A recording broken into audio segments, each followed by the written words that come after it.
အတန်းစင်ပြေတယ်နော်ပြီးတယ်ကြားတယ်ဟုတ်ကဲ့ပါကဲကျွန်တော်တို့ဒီကနေ့မနေ့ဒီကနေ့ညမှာကျွန်တော်တို့ဒီချင်းလုံးမီဒီယာမြန်မာစီစဉ်နေမှာပြန်လည်ပြီးမှကြိုဆိုပါတယ်ဒီကနေ့ညကျွန်တော်တို့အစီအစဉ်နည်းနည်းလေးနောက်ကျသွားတဲ့အတွက်လဲဘုရားရှေးဦးစွာတောင်းပန်လိုပါတယ်။ဘာကြောင့်လဲဆိုတော့နည်းနည်း line အခက်ခဲကျွန်တော်တို့ရှိတဲ့နေရာမှာရောက်နေတဲ့အတွက်ကျွန်တော်တို့ဖက်ကနေမှနည်းနည်းအခက်ခဲလေးတွေရှိတဲ့အတွက်ပထမဦးစွာရှေးဦးစွာကျွန်တော်အနေနဲ့ကျွန်တော်တို့ပြည်တွင်းပြည်ပနေမှာချီရှူအားပေးကြတဲ့မိဘပြည်သူတွေကိုပထမဦးစွာတောင်းပန်လိုပါတယ်။ကျွန်တော်တို့ဒီကနေ့အချိန်ထိကျွန်တော်တို့ရဲ့အစီအစဉ်အောင်မြင်နေတာဟာကျွန်တော်တို့မိဘပြည်သူတွေရဲ့အထောက်ခံအားပေးမှုကြောင့်ဖြစ်တဲ့ဆိုတာကိုကျွန်တော်ပထမဦးစွာပြောကြားလိုတယ်ကျွန်တော်တို့ရဲ့ຫນွေဦးတော်လှန်ရေးကြီးဟာကျွန်တော်တို့9နှစ်ပြည့်ခါနီးပါပြီဘယ်လိုပဲဖြစ်ဖြစ်ဒါကျွန်တော်တို့ရှေ့ဆက်သွားဖို့ရမယ်ရှိပါတယ်ကျွန်တော်တို့ဘလို့မနောက်ဆုတ်လို့မရတော့ပါဘူးကျွန်တော်တို့ရဲ့မြို့ချစ်လူရဲကောင်းတွေအသက်ပေါင်းမြောက်များစွာကျွန်တော်တို့တိုင်းပြည်နဲ့လူမျိုးအတွက်စတေးခဲ့ပြီးပြီကျွန်တော်တို့ရင်းထားတဲ့သွေးတွေချွေးတွေနဲ့ကျွန်တော်တို့မရောက်မချင်းကျွန်တော်လိုချင်တဲ့ပန်းနိုင်ကိုမရောက်မချင်းကျွန်တော်တို့ဆက်လှမ်းဖို့ရန်အတွက်ပဲရှိပါတယ်ဘယ်လိုပဲဖြစ်ဖြစ်မိဘပြည်သူတွေလည်းဒါကျွန်တော်တို့ဒီတော်လိုင်းရဲ့အခြေအနေကိုစိတ်ဓာတ်မကြကြပဲနဲ့တယောက်နဲ့တယောက်ဖက်ဖက်ကနေမှအုတ်တစ်ချက်တဲတဲ့ပွင့်ပါဝင်ကြပြီးမှတက်နိုင်တဲ့ဖက်ကနေမှကျွန်တော်တို့ရှေ့ဆက်သွားဖို့ရန်အတွက်ဒီကနေ့ညမှာထပ်မံပြီးမှကျွန်တော်အနေနဲ့တိုက်တွန်းလိုတယ်တောင်းဆိုလိုပါတယ်ကျွန်တော်တို့ဒီကနေ့ချိန်ထိအမျိုးတော်လှန်ရေးကြီးအောင်မြင်နေတာဟာမိဘပြည်သူတွေရဲ့ထောက်ပို့အင်အားကောင်းမှုကြောင့်ပြည်သူလူထုရဲ့တခနဲ့ကျွန်တော်တို့ကိုထောက်ခံအားပေးမှုကြောင့်ကျွန်တော်တို့ဒီကနေ့ဒီအချိန်ထိကျွန်တော်တို့ဟာကြော်လွှားနိုင်ခဲ့တာဖြစ်ပါတယ်ဘယ်လိုပဲဖြစ်ဖြစ်ဒီကနေ့ညမှာလဲကျွန်တော်တို့ညီငယ်မနာလဲဒါသူ့ရဲ့ဒီကနေ့ laptop နည်းနည်းအစီသူဒီပြစ်သွားတဲ့အတွက်ဒီကနေ့ညမှာကျွန်တော်နဲ့တူမပါဝင်နိုင်တဲ့အတွက်တောင်းဆိုလိုတယ်ကျွန်တော်ဒီကနေ့ညမှာထူးသဖြင့်ဒါကျွန်တော်တို့ဆရာဘွိုက်ကုန်းနဲ့ slide ကျွန်တော်တို့ဆရာ like ခါ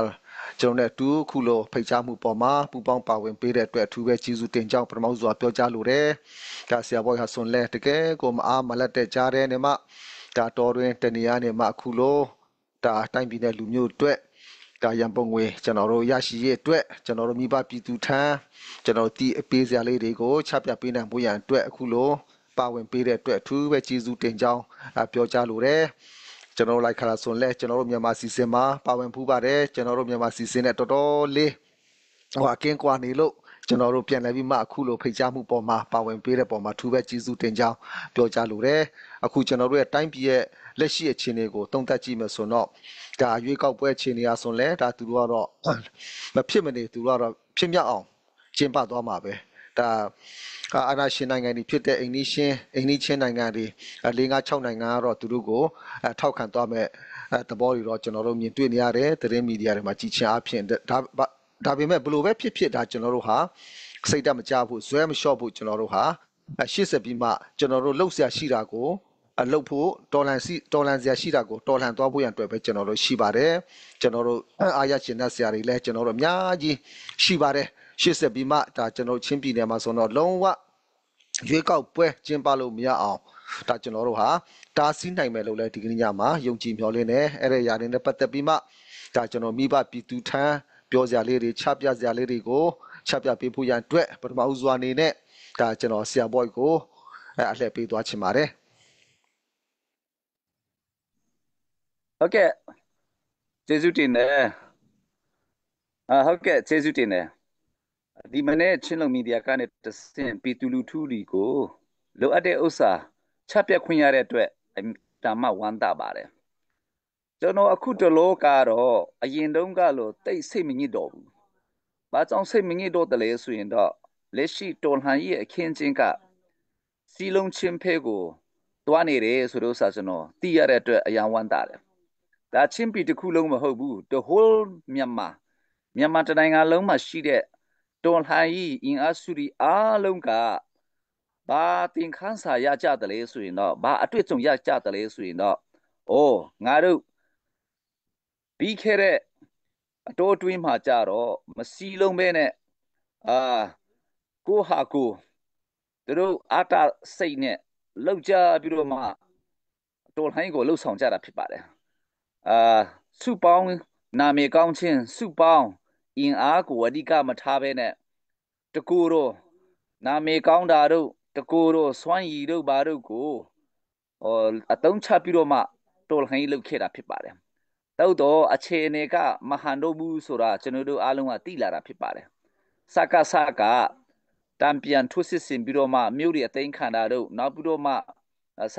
ကအင်အားဖိလာတာတို့တွေ့ရတယ်အဲ့ဒီချိန်ကျတော့ကျွန်တော်တော်လှန်ရေးအင်အားစုတွေကလည်းပဲဟုတ်ပြီကောင်းပြီကျွန်တော်လှုပ်ဆောင်ခဲ့တဲ့ဥစ္စာတွေဟာဆိုရင်တော့မထီရောက်ဘူးအဲ့ဒါကြောင့်စုပေါင်းအင်အားနဲ့လက်တွဲမှဖြိုနိုင်မယ်ဒီစကိုဆိုပြီးတော့မှသဘောပေါက်လာကြတယ်သဘောပေါက်လာကြတဲ့အတွက်တပီလုံးမှာချင်းတစ်ခုတည်းမဟုတ်ဘူးစုစီနဲ့လုပ်ရမယ်တက်ဒီအများကြီးပြန့်ကျဲတဲ့ဥစ္စာကိုတက်တစ်ခုအနေနဲ့မဖြစ်တော့ညာလည်းပဲမဖြစ်နိုင်သေးတော့ညာလည်းပဲ one command one control နဲ့အထူးသဖြင့် one command နဲ့တွားရမယ်စုပေါင်းအင်အားနဲ့နင်လားငါလားဆိုပြီးတော့မှရံဖြစ်เสียအကြောင်းမရှိတော့ဘူးအဲ့လိုမျိုးဆက်လက်လုပ်နေမယ်ဆိုရင်တော့အလုံးတေကုန်မယ်ဆိုတဲ့ဥစ္စာကိုသိတဲ့အတွက်အခုကတပီလုံးအတိုင်းတာနဲ့ကျွန်တော်ခြုံကြည့်မယ်ဆိုရင်တော့စီလုံးချင်းအလုံးညီကိုတွေဖြစ်တယ်အလုံးငါတို့မြောက်လှိုင်ကိုတော်လှန်နေတဲ့သူတွေဖြစ်တယ်ဆိုပြီးတော့မှစိတ်ဓာတ်ဒီမွေးလာတဲ့အချိန်ဖြစ်တယ်အဲ့တော့ပို့ပြီးတော့မှစီလုံးလာကြတယ်ဒါကွဲပြီးတော့မှချင်းကိုကြည့်မယ်ဆိုရင်လည်းပဲချင်းတွေရဲ့စိတ်ထဲမှာလည်းပဲကျွန်တော်တို့မစီလုံးဘူးဆိုရင်တော့ကျွန်တော်တို့ချင်းတောင်မှာရှိတဲ့စကိုမမောင်းထုတ်နိုင်ဘူးမောင်းထုတ်နိုင်ရင်တောင်မှချင်းပီကျမ်းမအောင်မတိဆောက်နိုင်ဘူးဆိုတဲ့ဥစ္စာကိုတော်တော်များများအတွေ့အကြုံအဖြစ်သိရတာဖြစ်ပါတယ်အဲ့ဒါကြောင့်အတွေ့အကြုံဆိုတဲ့ဥစ္စာကိုအခုမှပို့ပြီးတော့မှအနှစ်သာရကိုကျွန်တော်မြင်တွေ့လာရတာဖြစ်ပါတယ်အဲ့ဒါအတွေ့အကြုံအဖြစ်သင်ခန်းစာရတယ်သင်ခန်းစာအဖြစ်ကျွန်တော်တို့ပြုပြင်ပြောင်းလဲလုပ်နိုင်တာဖြစ်ပါတယ်ဆိုတော့ချင်းတစ်ခုတည်းမကဘဲနဲ့နောက်ဆုံးအနေနဲ့ပြောချင်တဲ့ဥစ္စာကတော့ပြည်သူလူထုတွေကိုကျွန်တော်ချပြချင်တယ်အခုတော့ကျွန်တော်တို့ရဲ့အတွေ့အကြုံသင်ခန်းစာအရမဖြစ်ချင်လည်းပဲဖြစ်ချင်လည်းပဲစီလုံးချင်းကိုကျွန်တော်တို့ဥတီပြီးတော့မှတွားနေပါပြီအဲ့ဒါကြောင့်ချင်းပီမရှိတဲ့တက်တီရလည်းပဲချင်းပီအစိုးရတပ်ဖွဲ့ဆိုပြီးတော့မှကျွန်တော်တို့လည်းပဲဖွဲ့စည်းလာပြီးဖြစ်တဲ့အတွက်ပြည်သူလူထုများအားတရစရာဖြစ်ပါတယ်တော်လှန်ရေးမပြီးမချင်းတော့ဆက်လက်ကူညီကြပါအောင်လို့ပြည်သူလူထုတွေကိုကျွန်တော်တိုက်တွန်းချင်ပါတယ်ခဏလေးနော်ဟုတ်ကဲ့ဆရာဘော့ဟောကျေးဇူးတင်တယ်အခုလိုကျွန်တော်တို့လက်ရှိအခြေအနေလေးတွေကိုသုံးသပ်ပေးတဲ့အတွက်ပေါ့နော်အဲ့ဒါအခုလက်ရှိအနေထားရကျွန်တော်တို့သုံးသပ်ကြည့်မယ်ဆိုတော့ကျွန်တော်တို့ဒီ NUG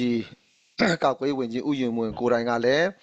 ဒီအထွေထွေထိုးစစ်ကြီးကျွန်တော်တို့ဆင်မြန်းနိုင်ဖို့ရန်အတွက်ကျွန်တော်တို့တနိုင်ငံလုံးမှာရှိတဲ့အင်အားတွေစုစည်းဖို့ရန်အတွက်ကျွန်တော်တို့ဒီစီးလုံးချင်းအင်အားကိုမတိဆောက်ဘူးဆိုရင်တော့ဒါကျွန်တော်တို့new တော်လှန်ရေးကြီးဟာဒီထက်မကကြံ့ကြာသွားနိုင်တယ်ဆိုတဲ့ဟာတွေကိုကျွန်တော်တို့တော်လှန်ရေးမှာပါဝင်နေကြတဲ့အဖွဲ့အစည်းတီအားလုံးကလည်းကျွန်တော်တို့အမြင်မှန်ရနေတဲ့အနေအထားကိုကျွန်တော်တို့ဒီမြင်တွေ့လာတဲ့အခါမှာအင်မတန်မှအားရကျဉ်တဲ့ဆရာတွေကျွန်တော်တို့မြင်တွေ့နေရပါတယ်အဲ့တဲ့အတွက်ကိုကျွန်တော်တို့ဆက်လက်ပြီးမှကျွန်တော်ချင်းပြည်နယ်ကိုလည်းကျွန်တော်တို့သုံးသပ်ကြည့်မယ်ဆိုရင်ကျွန်တော်တို့စီးလုံးမှုကိုကျွန်တော်အင်အားမတိဆောက်ဘူးဆိုရင်တော့ဒါကျွန်တော်တို့အခုချာတီးရတဲ့အတိုင်းပဲချင်းပြည်တောင်ပိုင်းမှာဆိုရင်ကံပလက်မင်းတပ်မတူဘီဘက်ကိုဒါသူတို့ထိုးဆက်ဝင်လာနိုင်ဖို့ရန်အတွက်သူတို့ဟာအခုလက်တလုံးမှာသူတို့စစ်တိုက်ဒါသူတို့ jet fighter တွေနဲ့သူတို့ဘုံနေပါတွေကျဲနေတယ်ဆိုတာကျွန်တော်တို့မြင်တွေ့နေရတယ်ဒါသူတို့လမ်းကြောင်းဆရှင်းတဲ့သဘောလဲကျွန်တော်တို့ဖြစ်နေတယ်အဲဒါကြောင့်ကျွန်တော်တို့ကိုထိန်းချုပ်တဲ့နယ်မြေဟာကိုယ့်ရဲ့နယ်မြေကိုယ့်ရဲ့ပိုင်နဲ့ဆိုပြီးမှကျွန်တော်တို့တီးခြားစီခွဲခြားနေလို့မရဘူးဆိုတာကိုဒီကနေ့ညမှာကျွန်တော်တို့အတိလင်းကျွန်တော်ပြောကြားချင်တယ်ဘာကြောင့်လဲဆိုတော့တဦးတယောက်တစ်ဖွဲ့တစ်စီးတဲ့နဲ့ကျွန်တော်တို့စကားထိုးစစ်ဝင်လာပြီဆိုရင်ကျွန်တော်တို့ဘလို့မှကျွန်တော်တို့မထိန်ချုပ်နိုင်ဘူးဆိုတာကိုတော့ဒါကျွန်တော်တို့အားလုံးလက်ခံထားရမှာဖြစ်ပါတယ်အရှိတရားကိုကျွန်တော်တို့လက်ခံရမှာဖြစ်ပါတယ်ကျွန်တော်တို့ဘလို့ပဲဖြစ်ဒီအချိန်မှာအခုကျွန်တော်တို့မီဒီယာတွေမှာကြားသိနေရတာတွေဟာတကယ့်ကိုစိတ်မကောင်းစရာတွေကျွန်တော်တို့မြင်တွေ့နေရတယ်ကြားသိနေရတယ်ကျွန်တော်တို့ဒီ CNF-CC ကိုဒီအပြစ်ပဲမြင်ပြီးမှအပြစ်ပုံချပြီးမှဝေဖန်သုံးသပ်နေတဲ့သူတွေကိုလည်းကျွန်တော်ဒီကနေ့ညမှာပြောကြားချင်တယ်အဖွဲ့အစည်းဆိုတာဘယ်အဖွဲ့အစည်းမှ 100% perfect ဖြစ်တယ်ဆိုတာမရှိပါဘူးအဖွဲ့အစည်းတိုင်းမှာအားနည်းချက်အသီးသီးကိုစီတော့ကျွန်တော်တို့ရှိကြတာပါပဲဒါပေမဲ့ကျွန်တော်တို့အားနည်းချက်တွေကို တယောက်နဲ့တယောက်ဝေဖန်ပြောဆိုတုံးတက်ပြီးမှကဲ့ရဲ့ပြီးမှပုတ်ချနေမယ်ဆိုရင်ကျွန်တော်တို့ဟာဘလို့မှဒီရလိုက်ကောင်းနေရနိုင်စရာအကြောင်းမရှိဘူးဘလို့ပဲဖြစ်ဖြစ်ကျွန်တော်တို့အားနည်းချက်တွေကိုကျွန်တော်တို့ဘလို့ဖြစ်ဆွကြမလဲကျွန်တော်ဘလို့ပူပေါင်းကြမလဲဆိုတော့အတွေးခေါ်တွေနဲ့ကျွန်တော်တို့ပြုတ်ပြင်ပြောင်းလဲမှတာလဲကျွန်တော်တို့လိုချင်တဲ့ကျွန်တော်တို့ရဲ့ချင်းပြည်ကြီးကိုကျွန်တော်ကာကွယ်နိုင်မှာဖြစ်တယ်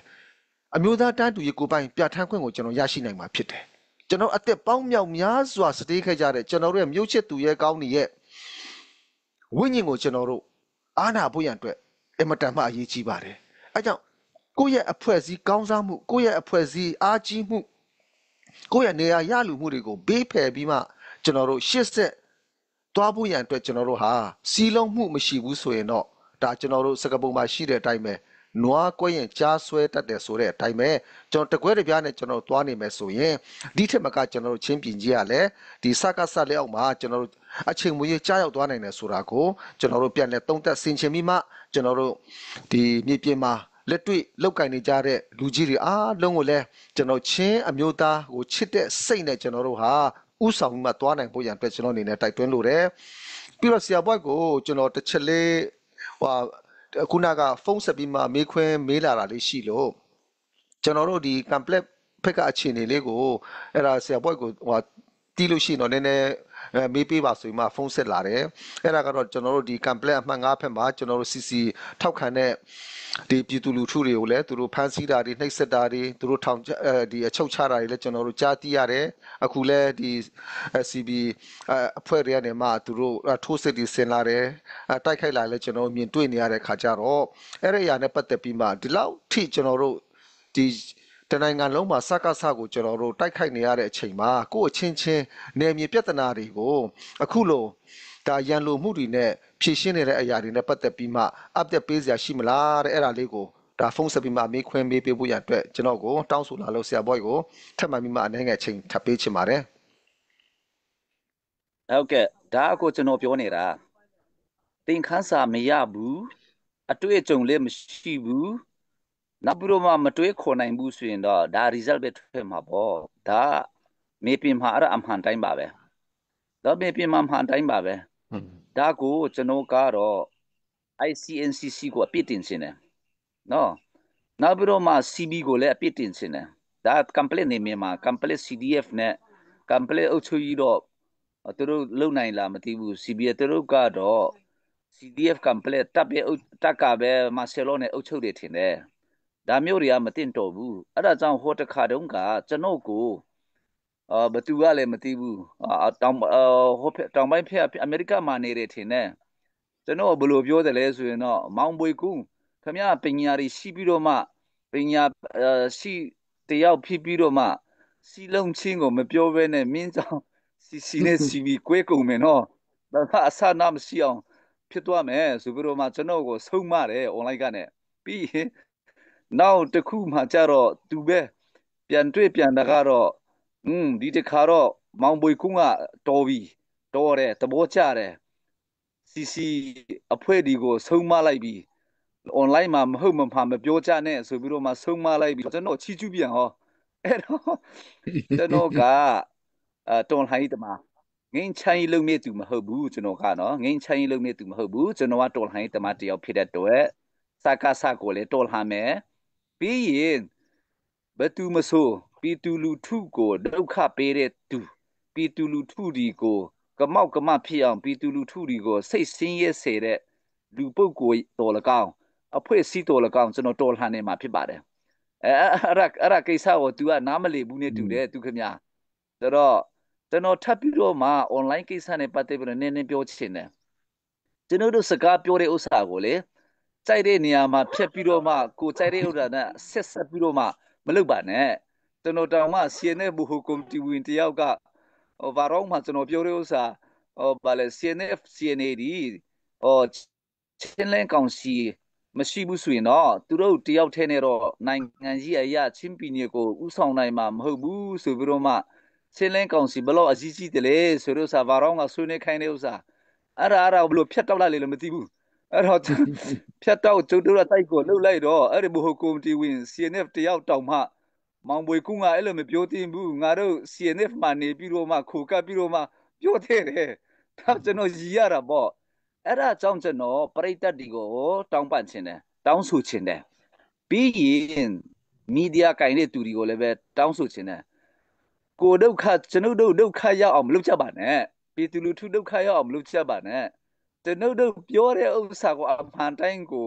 လိုင်းပေါ်မှာချပါဟောဖြက်ဒီဖြက်ဆိုတော့ကျွန်ုပ်တို့ကမောက်ကမဖြစ်ပြီးမှယူကုန်တယ်အဲ့ဒါတွေမလုပ်ကြပါနဲ့ဆိုလို့ဆိုကျွန်တော်တောင်းပန်ခြင်းတယ်နောက်အခုနcomplex ကိစ္စကဘာဖြစ်လို့ CB တို့ ICNCC တို့ကိုကျွန်တော်ပြစ်တင်တယ်လဲဆိုရင်တော့ကိုယ့်ရဲ့တပ်ဖွဲ့ကအဲ့လိုလုပ်တယ်ဆိုရင်တော့ဒါလေဒါပေးရမှာပေါ့ဥပမာကျွန်တော်တို့ချင်းလန်းကောင်စီကချင်းလန်းကောင်စီအောက်မှာရှိတဲ့အစိုးရတပ်ဖွဲ့အောက်မှာရှိတဲ့စီဥပမာပြောမယ် CDF မရာကပြည်သူလူထုမကြိုက်တဲ့ဥစ္စာကိုလုပ်မယ်ဆိုရင်တော့မရာလေးကောင်စီတစ်ခုထဲနဲ့မရဘူးချင်းလန်းကောင်စီကအကြီးယူရမှာအကြီးယူရအဲ့တော့အဲ့ဒါကြောင့်ကျွန်တော်ပြောတယ် ICNC ကိုလည်းကျွန်တော်ပြောတယ်ခင်ဗျားတို့နိုင်ငံကြီးအဖွဲ့အစည်းကောင်းကောင်းလုပ်တယ်ဆိုရင်ကောင်းကောင်းလုပ်အဲ့လိုမျိုးကောင်းကောင်းမလုပ်နိုင်ဘူးဆိုရင်ပြင်လိုက်ထိုနည်း၎င်းပဲ CB လည်းပဲစီးကြီးမဟာမိတ်ဖြစ်တယ်အဲ့လိုကိုတက်ဒီကိုကောင်းကောင်းမထိန်နိုင်ဘူးဆိုရင်တော့အဲ့ဒါ CB ကိုဖျက်သိမ်းလိုက်အဲ့တော့ကိုယ့်ရဲ့တက်ဒီကိုကောင်းကောင်းထိန်နိုင်နေဆိုရင်လုံးအဲ့ဒါအဖွဲ့စည်းဆိုတာဆောက်မထောင်ဖွဲ့စည်းကြည့်တယ်အဲ့ဒါကြောင့်ချစ်လင်းကောင်စီကတော့မူနဲ့ပေါင်နဲ့ဥပဒေနဲ့လုပ်တာအဲ့ဒါမှကိုယ့်ရဲ့အဖွဲ့သားတွေမကောင်းတဲ့ဥစ္စာလုပ်ရင်ကျွန်တော်ကရည်ယူလို့ရတာပေါ့ဥပမာကျွန်တော်ကိုလည်းရည်ယူလို့ရတယ်ချစ်လင်းကောင်စီကတော့အဲ့ဒါဆို complete ရဲ့အနေချက်က complete ကိုကျွန်တော်တို့အပြစ်မတင်တော့ဘူးသူရဲ့မဟာမိတ်ဖြစ်တဲ့ CB ကိုအပြစ်တင်ခြင်းတယ်သူတို့ရဲ့ပြောနေတဲ့နိုင်ငံကြီးအဖွဲ့အစည်းဆိုတဲ့ ICNCC လူကြီးတွေကပြစ်တင်ခြင်းတယ်နောက်မှအဲ့လိုဆက်လုပ်နေလို့ကတော့ပြည်သူလူထုနဲ့ဝဲတဲ့ဝဲပြီးတော့မှတော်လှန်ပြီးတဲ့နောက်ပိုင်းတောင်မှအခဲမကျေတဲ့ဇာဇဝင်တွေရှိပြီးတော့မှမကောင်းဘူးနော်အခုကမျက်စိအမှုကြပြီလောလောဆယ်တို့ဒီမျက်စိမှုန်နေပြီမစင်းစားနိုင်လို့အဝဲကိုလည်းမြင်နိုင်လို့ဘူးအဲ့ဒါကကျွန်တော်စိုးရင်တယ်အဲ့ဒါကြောင့်နောက်ပြီးတော့ထပ်ပြောချင်သေးတယ်အဲ့ဒီ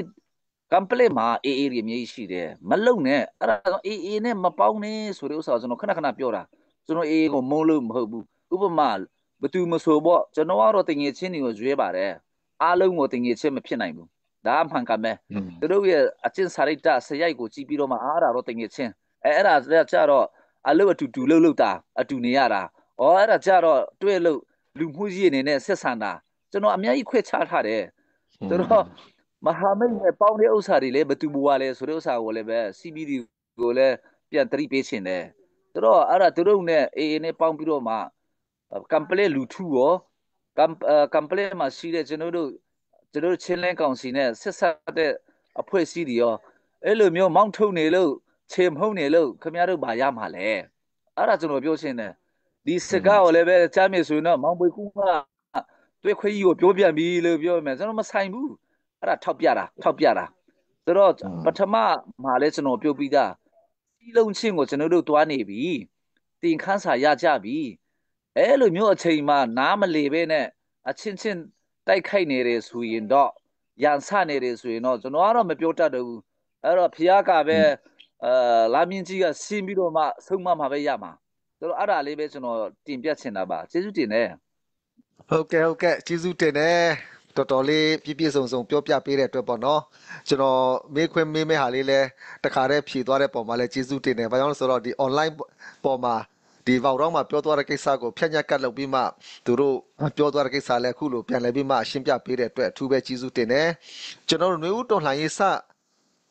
တင်လာကြတဲ့ကကျွန်တော်တို့ဟာပြည်သူအာဏာပြည်သူလက်ထက်ပြန်အရေးကျွန်တော်တို့ဖြစ်တယ်အဲကြောင့်ကျွန်တော်တို့ပြည်သူသားအမိပြည်သူသားအဖဖြစ်တယ်ကျွန်တော်တို့ CB ဘက်ကိုအားပေးတဲ့ပြည်သူပဲဖြစ်ဖြစ် CC ဘက်ကိုအားပေးတဲ့ပြည်သူပဲဖြစ်ဖြစ်ဒါကျွန်တော်တို့ရဲ့မိဘပြည်သူတွေဖြစ်တယ်ဒါကျွန်တော်တို့ CC ကိုထောက်ခံလို့ CB နဲ့မှမလာရဘူးဒါ CB ကိုထောက်ခံလို့ CC နဲ့မှမလာဘူးဆိုတော့စိတ်ဓာတ်တွေကအင်မတန်မှအောက်တန်းကျတဲ့စိတ်ဓာတ်တွေဖြစ်တယ်ဒါဟာတိုင်းပြည်နဲ့လူမျိုးကိုအမျိုးသားစိတ်ဓာတ်ရှိတဲ့လူတွေမဟုတ်ဘူးဒါကိုယ့်ရဲ့ပုံကိုရေးရကိုယ့်ရဲ့အာဏာရလူမှုကိုယ့်ရဲ့နေရာကောင်းစားရေးအတွက်ကိုယ့်ရဲ့စကြက်စိုးမိုးခြင်းနဲ့စိတ်ဓာတ်တွေရှိလို့ဒီအရာတွေနဲ့တော်လှန်ရင်ကျွန်တော်တို့ဆက်သွားမယ်ဆိုရင်တော့မကြခင်အဲ့လိုမျိုးစိတ်ဓာတ်တွေမပြုတ်ပြမှုဆိုတော့ခင်ဗျားတို့တဖြည်းဖြည်းနဲ့ခင်ဗျားတို့အဖွဲ့အစည်းခင်ဗျားတို့ရဲ့လက်နက်ကင်ဖွဲ့စည်းဟာဆုတ်ယုတ်ဖို့ပဲရှိတယ် ပြည်သူလူထုမထောက်ခံတဲ့တော်လှန်ရေးဟာဘယ်တော်လှန်ရေးမှမအောင်မြင်ဘူးဒီကနေ့အချိန်ထိကျွန်တော်တို့ຫນွေဦးတော်လှန်ရေးကြီးအောင်မြင်လာတာဟာမြန်မာတနိုင်ငံလုံးရဲ့ပြည်သူလူထု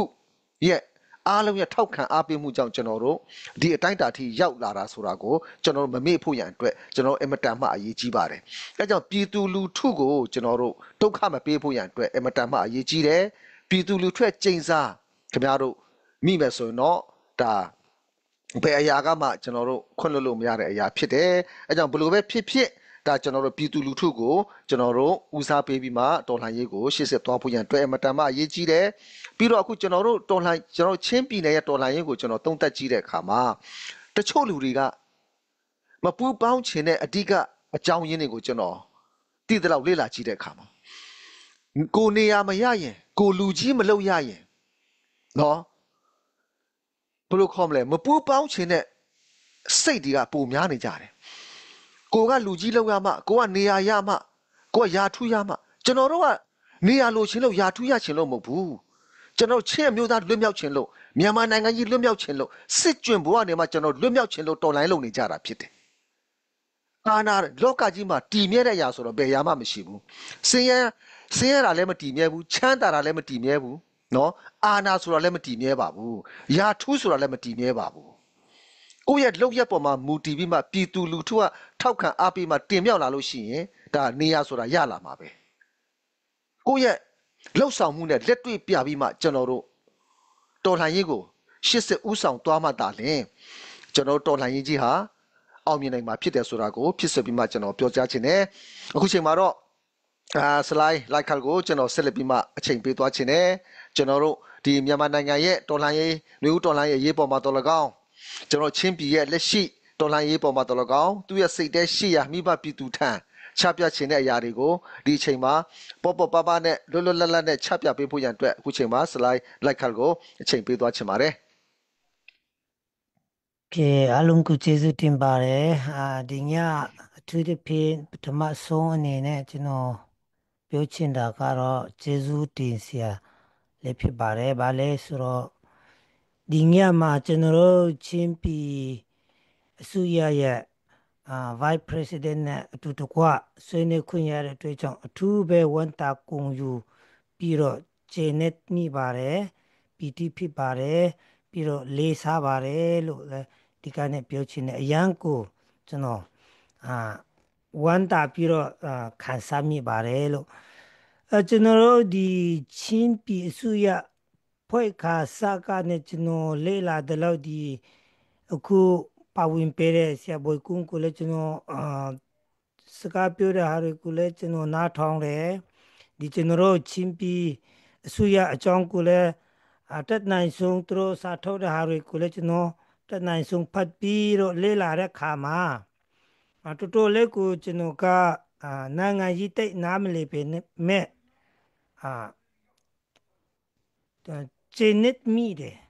ဘာကြောင့်လဲဆိုရင်တခါလဲကျွန်တော်စကားဆက်မယ်ဆိုရင်ပေါ့နော်ဘေးရမစုအခြေခံကောင်းမှဒီအခြေခံမကောင်းဘူးနီးမမှန်ဘူးနီးမကြဘူးဆိုရင်နောက်မှဒီအရာတွေကမမဲဘူးဖြစ်နေတယ်အဲ့ဒီတွေ့ကြောင့်အခုကျွန်တော်တို့ပထမဆုံးမှာဒီရွေးကောက်ပွဲနဲ့ပတ်သက်ပြီးတော့ဒေါ်လကောင်းဒီ CC နဲ့ CB နဲ့ပတ်သက်ပြီးတော့ဒေါ်လကောင်းအခြေခံကောင်းပြီးတော့မှန်ကန်တဲ့နီးကြတဲ့အရာကိုပဲကျွန်တော်တို့အတက်တာမှာပဲဖြစ်ဖြစ်ဘေးအဖွဲ့အစည်းကိုတီထောင်ဝင်လက်ဖြစ်ဖြစ်အဓိကလူအချက်အခြေခံ foundation ကဒီနီးမှန်ဖို့အရေးကြီးတယ်အဲ့ဒီတွေ့ကြောင့်ကျွန်တော်အနေနဲ့ကျွန်တော်တို့ချင်းပြည်သူတာအားလုံးကိုဒီကနေ့အတိပေးချင်တာပြောချင်တာကတော့ဘေးအရာကငါတို့ချင်းပြည်ကိုဦးတည်ပြီးတော့ကူစားပြုနိုင်တယ်လေဘေးအဖွဲ့အစည်းကဒီချင်းပြည်ကိုဦးဆောင်နိုင်တယ်လေကေထောက်နိုင်မလဲဆိုတဲ့အရာကိုကိုဟာကိုဆုံးဖြတ်ကြပါပြီးတော့တကယ်လို့ဒီ CB နဲ့ CC ကိုပဲနိုင်ရင်ကြည့်ခွန်ပြပဲလောက်အမှန်ဆိုရင်ကျွန်တော်တို့ CC နဲ့ CNF နဲ့ CNA ကမြန်မာပြည်ကအတိမတ်ပြုတဲ့ EAO ဖြစ်ပြီးတော့တကယ်မြန်မာပြည်မှာအစစ်မီတဲ့နိုင်ငံရေးသမားတွေ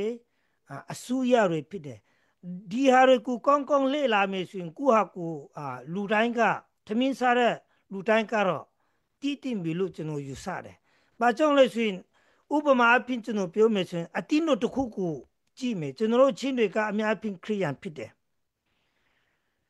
ဘပ်တစ်ကိုကြည့်လိုက်သူတို့ကစီးနဲ့ကားနဲ့ဘောင်နဲ့နေတဲ့ဘပ်တစ်ကတော့အခုအချိန်ထိအကြီးဆုံးဖြစ်ပါဒီအတင်းတော်တဲတွေကတိတ်ပြီးတော့စီးတွေကားတွေဥပဒေတွေလိုတွေမရှိတဲ့ခါကျတော့အမျိုးမျိုးတူတဲ့လမ်းသူက foundation ကမခံဘူးပေါ့နော်အဲ့ဒီတွေ့ကြောင့်မြန်မာပြည်ကိုအကုန်လုံးခြုံပြီးတော့တိုင်းရင်သားပဲဖြစ်ဖြစ်ဒီဗမာအစိုးရပဲဖြစ်ဖြစ်ခြုံပြီးတော့ကြည့်မယ်ဆိုရင်ဒီ CNAF နဲ့ချင်းလန်းကောင်စီကလုံးဝကျွန်တော်တို့လူမျိုးအတွက်လုံလောက်တဲ့အစိုးရဖြစ်တယ်လုံလောက်တဲ့စစ်သားဖြစ်တယ်ပြီးတော့သူတို့ကျွန်တော်တို့အခုကျွန်တော်တို့ပြောနေတဲ့ဒီချင်းလန်းအစိုးရပုဂ္ဂိုလ်တွေလည်းဖြစ်ဖြစ်နိုင်ငံ CNF တွေလည်းဖြစ်ဖြစ်သူတို့ရဲ့အတွေ့အကြုံအတိဘယ်လိုပြောရမလဲဒီမြန်မာပြည် level ကနေကြည့်မယ်ဆိုလုံးဝဒါအောက်မှာမရှိဘူးဒါလုံးဝစံချိန်ရှိတယ်ပြီးတော့ဒီစစ်သားတွေမှာလည်းဒီကပtraining အစစ်နဲ့ KIA မှာတတ်တဲ့လူတွေတော်တော်များများရှိတယ်ဒီကြောင့်နဲ့ပတ်သက်ပြီးတော့နောက်မှတစ်ဆက်လေးအချင်းချင်းကျွန်တော်နောက်မှအကြောင်းဆက်ပြီးတော့ပြောမယ်ဆိုတော့ဒီပထမတော့နဲ့ကျွန်တော်ပြောချင်တာကတော့ကျွန်တော်တို့ချင်းပြည်သူတာအားလုံးဒီချင်းမှာတည်တင်တာကကျွန်တော်တို့ချင်းပြည်ချင်းလန်းချင်း CC ကချင်းပြည်ကိုဘလူးဦးဆောင်မလဲဦးဆောင်တဲ့အတိုင်းပြည်သူတွေကလုံးဝယုံကြည်နဲ့လိုက်ပါဖို့ပဲဒီချင်းမှာအဓိကဖြစ်တယ်ဘယ်သူကဒီချင်းပြည်ကိုကူစားပြုနိုင်တယ်လေဆိုတာလူတိုင်းအတိဖြစ်ပါပြီအဲ့ဒီတွေ့ကြောင့်ရွေးကောက်ပွဲနဲ့ပတ်သက်ရင်လည်းဖြစ်ကျွန်တော်တို့ CC နဲ့ဒီအဓိကအဖြစ်ပေါ့နော်ဒီအလွေဆုံးပြောရင်ချင်းပြည်အစိုးရရဲ့ဟိုစားပေါ့အဲ့ဒါအတန်ကူအရင်ဆုံးနားဆုံးပြီးတော့လိုက်နာရမယ်ဖြစ်ပါတယ်အဲ့ဒါမှဒီအရာတွေကိုလွယ်ကူစွာပြီးမြောက်မှာဖြစ်ပါတယ်ဥပမာအဖြစ်ပြောမယ်ဆိုရင်အခုချိန်မှာအဖွဲ့တွေကတော်တော်များများရှိတယ်ဒီသူတို့တွေရဲ့ရာဇဝင်တွေတမိုင်းအစဉ်အလာတွေလေ့လာကြည့်မယ်ဆိုရင် CNF နဲ့ CNA နဲ့ CC အစိုးရထက်အတွေ့အကြုံအပြင်တော်လကောင်းနေရာတကာအဖက်ဖက်ကနဲ့နှိုင်းရင်ကြည့်မယ်ဆိုရင်သူတို့ထက်တာတဲ့အဖွဲ့အစည်းချင်းပြည်မှာမရှိဘူးမြန်မာပြည်မှာပဲဖြစ်ဖြစ် CNF ကျွန်တော်တို့ချင်းပြည်အစိုးရထက်ဒီလိုမျိုးဒီနီးပညာဒီ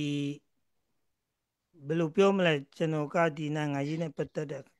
ခါကျတော့နည်းနည်းအခက်အခဲရှိတဲ့တွေ့ကြုံဒီချင်းပြည်အစိုးရဖွဲ့စည်းတာနဲ့ကျွန်တော်တော်တော်လေးလာခဲ့တယ်ဒီတွင်ကူပြန်ရေးကာလာနဲ့တော်လာရေးကာလာတော့သူတို့ရဲ့စာဆောင်လေးတွေပေါ့နော်မူဝါဒလေးတွေဥပဒေလေးတွေသူတို့ရဲ့အရှင်းရှင်းဆရာဘိုးပြောထားတာလည်းကျွန်တော်တော်တော်လေးလာခဲ့တယ်တချို့လူတွေကဒီဥပမာပြောမယ်ဆိုရင် CDF တွေကဒီအောက်ချုပ်ကြီးမှာတို့လောကောင်းအကုန်လုံးကိုကန်ချင်တယ်ဒါနီးမချဘူးကျွန်တော်ဘာကုဆူလူရလဲဆိုရင်ကျွန်တော်တို့ချင်းပြည်စုရကလုံးဝနီးမှန်တယ်အခြေခံချက်ဖြစ်တယ်လမ်းမှန်တယ်အဲ့ဒီတွေ့ကြောင့်ဘေရှုတော့ဘေနဲ့ပဲကြည့်ကျွန်တော်တို့ချင်းပြည်အစိုးရက CNAF ကဒီစစ်သားနဲ့အစိုးရကကျွန်တော်တို့ချင်းပြည်တဲ့လုံးဝကိုလုံလောက်တယ်ဆိုတဲ့ဟာကိုအရင်ကျွန်တော်ဒါနဲ့ပဲပြောချင်နေပြီးတော့ဒီအချင်းရှိရင်ဒီလိုမျိုးကျွန်တော်တို့နိုင်ငံကြီးမှာတွေးကွယ်ရင်ဘာအကျိုးတရမှုရှိတယ်လေဆိုတာကိုကျွန်တော် history လေးနဲ့အချင်းရှင်း sharing လုပ်ပေးတော့မှာဖြစ်ပါကျေးဇူးတင်ပါတယ် Okay. slide လိုက်ခါကျေးဇူးရန်တင်နေလက်ရှိအနေထားလေးတွေကိုသုံးသပ်ပေးသွားတာတော်တော်အားရချင်တတ်စရာကောင်းပါတယ်ဟို update လေးဝင်လာတာရှိလို့ကျွန်တော် update လေးပေးစရာရှိလို့ခဏကျွန်တော်အစီအစဉ်လေးမတွားခင်မှာကျွန်တော် update ကိုဟိုကြီးညာချင်ပါတယ်ကျွန်တော်တို့ဒီအဲ El Paso area အနေမှာတဲ့ CNF CNA အတွက်ဒီပိုက်စာပက်မီပတ်စံပေးတဲ့ဟာတဲ့ဒေါ်လာ23,000တိကျွန်တော်တို့ကောက်ခံရရှိပြီလို့ပြောပါတယ်လက်ခေါ်ပါလေချီးမြှင့်ပေးအောင်နော်ဒါခုလိုပူပေါင်းပါဝင်ပေးကြတဲ့မိသားစုအရောက်စီတိုင်းဖျားသခင်ဒီထက်မကတာရွေကောင်းကြီးချမှတ်ပေးပါစေပြီးတော့နောက်ထပ်ကျွန်တော်တို့ကျဲထောင်းကနေမှဒေါ်လာ1,000တိပါဝင်ပေးသွားပါတယ်လက်ခေါ်ပါလေချီးမြှင့်ပေးအောင်နော်ပြီးတော့နောက်တူကတော့ကျောင်းမှုจงเทียအနေမှာဒေါ်လာ900တိပါဝင်ပေးသွားပါတယ်ပြီးတော့area လောက်ဒရီကနေမှာဒေါ်လာ900တိပူပေါင်းပါဝင်ပေးသွားပါတယ်လက်ခေါ်ပါလေးချီးမြှင့်ပေးအောင်เนาะပြီးတော့ပူဆောင်ကီယိုကနေမှာဒေါ်လာ100ပူပေါင်းပါဝင်ပေးသွားပါတယ်လက်ခေါ်ပါလေးချီးမြှင့်ပေးအောင်เนาะပြီးတော့ golden မြန်မာကနေမှာဒေါ်လာ200ပူပေါင်းပါဝင်ပေးပါတယ်လက်ခေါ်ပါလေးချီးမြှင့်ပေးအောင်ပြီးတော့နောက်ထပ် Roku Restaurant ကနေမှဒေါ်လာ900တိပူပေါင်းပါဝင်ပေးသွားပါတယ်ပြီးတော့ Boya ဆိုတဲ့လူကနေမှကျွန်တော်တို့ဒီဒေါ်လာရဲ့အတွက်ဒေါ်လာ200ပူပေါင်းပါဝင်ပေးသွားပါတယ်လက်ခေါ်ပါလေးချီးမြှင့်ပေးအောင်เนาะနောက်ထပ်ကြံပါသေးတယ်ထန်ဇလျန်ဇဘူငါနေမှာဒေါ်လာ900တိပူပေါင်းပါဝင်ပေးပါတယ်လက်ခေါ်ပါလေးချီးမြှင့်ပေးအောင်ပြီးတော့နောက်ထပ်sweet oil မှုန်အာရှန်ကနေမှာဒေါ်လာ1,000တိပါဝင်ပေးသွားပါတယ်လက်ခေါ်ပါလေးချီးမြှင့်ပေးအောင်เนาะပြီးတော့နောက်ထပ်တူ beauty ကနေမှာဒေါ်လာ400တိပူပေါင်းပါဝင်ပေးပါတယ်အားလုံးလက်ခုပ်ဩဘာလေးချီးမြှင့်ပေးအောင်အခုလိုကျွန်တော်တို့တိုင်းပြည်နဲ့လူမျိုးအတွက်တော်လှန်ရေးကြီးအောင်မြင်နိုင်ဖို့ရန်အတွက်အဖက်ဖက်ကနေမှာဒါကျွန်တော်တို့ဒါပူပေါင်းပါဝင်ပေးတဲ့မိသားစုရောက်တိုင်းပေါ်မှာဒီထက်မကဖျားသခင်တာရွေကောင်းကြီးချမှတ်ပေးပါစေပြီးတော့ကျွန်တော်တို့ရဲ့အစီအစဉ်လေးကိုလည်း live and share အားဖြင့်ပူပေါင်းပါဝင်ပေးကြဖို့ရန်အတွက်ကျွန်တော်အနေနဲ့ထပ်မံမိမတောင်းဆိုလိုပါတယ်ကျွန်တော်တို့တော်လှန်ရေးကြီးအောင်မြင်နိုင်ဖို့ရန်အတွက်အဓိကတာဝန်ရှိတာကတော့ကျွန်တော်တို့မိဘပြည်သူတွေတတိယနိုင်ငံမှာရောက်ရှိနေတဲ့ထောက်ပို့အင်အားတွေဖြစ်ပါတယ်ကျွန်တော်တို့ချင်းပြည်နယ်အားဆိုရင်မြေအောက်မြေပေါ်တယံဇာတကျွန်တော်တို့မှာထုခွဲရောင်းချစရာကျွန်တော်တို့မှာမရှိပါဘူးကျွန်တော်တို့ပြည်တွင်းပြည်ပနေမှာကျွန်တော်တို့ဒီမိဘပြည်သူတွေရဲ့ထောက်ပို့အင်အားကြောင့်ကျွန်တော်တို့ဟာအခုလိုဒီကနေ့အချိန်ထိကျွန်တော်တို့ဟာရှောက်လှမ်းနိုင်တာဖြစ်ပါတယ်ဆက်လက်ပြီးမှဒီထက်မကပူပေါင်းပါဝင်ပေးကြပါလူရင်အားဖြင့်တော်၎င်းငွေအားဖြင့်တော်၎င်းစုတောင်းခြင်းအားဖြင့်တော်၎င်းကျွန်တော်တို့ဖက်ကနေမှအကြံကောင်းညံကောင်းတွေကျွန်တော်တို့ဟာပူပေါင်းဆောင်ရွက်ခြင်းမှသာလျှင်ကျွန်တော်တို့လူချင်းတဲ့ပန်းနိုင်ကိုရောက်ရှိနိုင်မှာဖြစ်တယ်ဆိုတဲ့အကြောင်းပြောကြားလိုတယ်ကျွန်တော်တို့ချင်းပြည်ရဲ့တော်လှန်ရေးကြီးဟာလည်းအမတန်မှဒီ9နှစ်တာကာလအတွင်းမှာတကယ်ကိုရှုပ်ထွေးမြပြလှပါတယ်တကယ်ကိုတပွဲဥကဲတော့နော်အမတန်မှရှုပ်ထွေးနေတဲ့အရာတွေကိုကျွန်တော်မြင်တွေ့နေရတဲ့ခါမှာအမတန်မှဒါစိတ်ပြည့်ဆရာလည်းကောင်းတယ်ဒါမိဘပြည်သူလူလိုချင်တဲ့ကျွန်တော်တို့ဒီစီးလုံးမှုအင်အားကျွန်တော်တို့ပူပေါင်းဆောင်ရွက်မှုအင်အားဟာအမြန်ဆုံးအကောင့်ထဲပေါ်နိုင်ဖို့ရန်တွေ့လဲကျွန်တော်တို့အမတန်မှအရေးကြီးပါတယ်ကျွန်တော်တို့ဒီနိုင်ငံရေး policy အရကျွန်တော်တို့မပူပေါင်းနိုင်သည့်တိုင်အောင်ကျွန်တော်တို့စစ်ရေးမှာတော့တလုံးတဝါတဲ့နဲ့ကျွန်တော်တို့ဟာအတူတကွကျွန်တော်တို့ပူပေါင်းဆောင်ရွက်မှုလိုချင်တဲ့စိတ်ကျွန်တော်တို့ထားရှိနိုင်ဖို့ရန်အတွက်ကျွန်တော်အနေနဲ့ထပ်မံပြီးမှတိုက်တွန်းလိုပါတယ်အခုချိန်မှာတော့ကျွန်တော်ဒီ message လေးပို့လာတာတခါပြန်ရှိတယ်အဲ့ဒီဟာလေးကတော့ဒီဆရာဘွိုင်းနဲ့ပတ်သက်ပြီးမှကျွန်တော်ဒီချင်းလန်ကောင်ဆယ်နဲ့ပတ်သက်ပြီးမှသူတို့message ပို့လာတာလေးဖြစ်ပါတယ်အဲ့ဒါကိုဖြည့်ပေးလို့ရရင်လည်းဖြည့်ပေးပါတဲ့ဒါကျွန်တော်တို့မိဘပြည်သူတိုင်းနေမှာတောင်းဆိုလိုတာဖြစ်ပါတယ်အခုကျွန်တော်တို့ချင်းပြည်တောင်ပိုင်းမှာဒီမတူပီဖြစ်ကံပလဲပဲဖြစ်ကျွန်တော်တို့ CC ဖက်ကိုထောက်ခံတဲ့ပြည်သူလူထုတွေဟာတဲ့ဒါကျွန်တော်တို့မတူပီမြို့ပဲဝင်ဒါကျွန်တော်ဘယ်လိုခေါ်မလဲဒီကံပလဲမြို့ဖက်ကိုပဲဝင်ဒါကျွန်တော်တောင်ရတွားရင်တောင်မှ CB လူကြီးဒီမှာသူတို့ကလက်မှတ်ထိုးပြီးမှ တွာလာဝင်ထွက်ရတယ်ဆိုတဲ့အနေအထားတွေကိုရောက်ရှိနေတယ်ပြီးတော့ဒါသူတို့ကို CBD ကိုမထောက်ခံမှုဆိုရင်ဒီစေဝါဝယ်တာတွေကစခက်ခဲတွေအများကြီးသူတို့ပြည်သူလူထုတွေအခက်ခဲကြုံတွေ့နေရတယ်တဲ့အဲ့ဒီအရာနဲ့ပတ်သက်ပြီးမှဒီ Chinland Council မှာဒါဥဆောင်လုပ်နေကြတဲ့ကျွန်တော်တို့ချင်းပြည်အစိုးရပေါ်မှာတော်လကောင်း Chinland Council ပေါ်မှာတော်လကောင်းကျွန်တော်တို့ဒီချင်းပြည်တောင်ပိုင်းပြည်သူလူထုရဲ့ခံစားနေရတဲ့ဒုက္ခပြဿနာတွေကို Chinland Council နေနဲ့ဘယ်လိုဖြေရှင်းဖို့ရန်အတွက်ရှိပါတယ်လေတဲ့အဲ့ဒါလေးကိုရှိလို့ရှိရင်ဖြေချပေးဖို့ရန်အတွက်ဆရာဘွဲ့ကိုမေးပေးပါဆိုလို့ဒါကျွန်တော်ဒါပို့လာတဲ့ message ကိုမေးရခြင်းဖြစ်ပါတယ်ဆရာဘွဲ့ကိုချိန်ပေးအောင်နော်ဟုတ်ကဲ့ဒါမှန်ပါတယ်ဒါအသေးစိတ်ကတော့ကျွန်တော် crowd မှာသူတို့လစ်မှတ်ထိုးနေတဲ့အချိန်လဲတွားမတွေ့တော့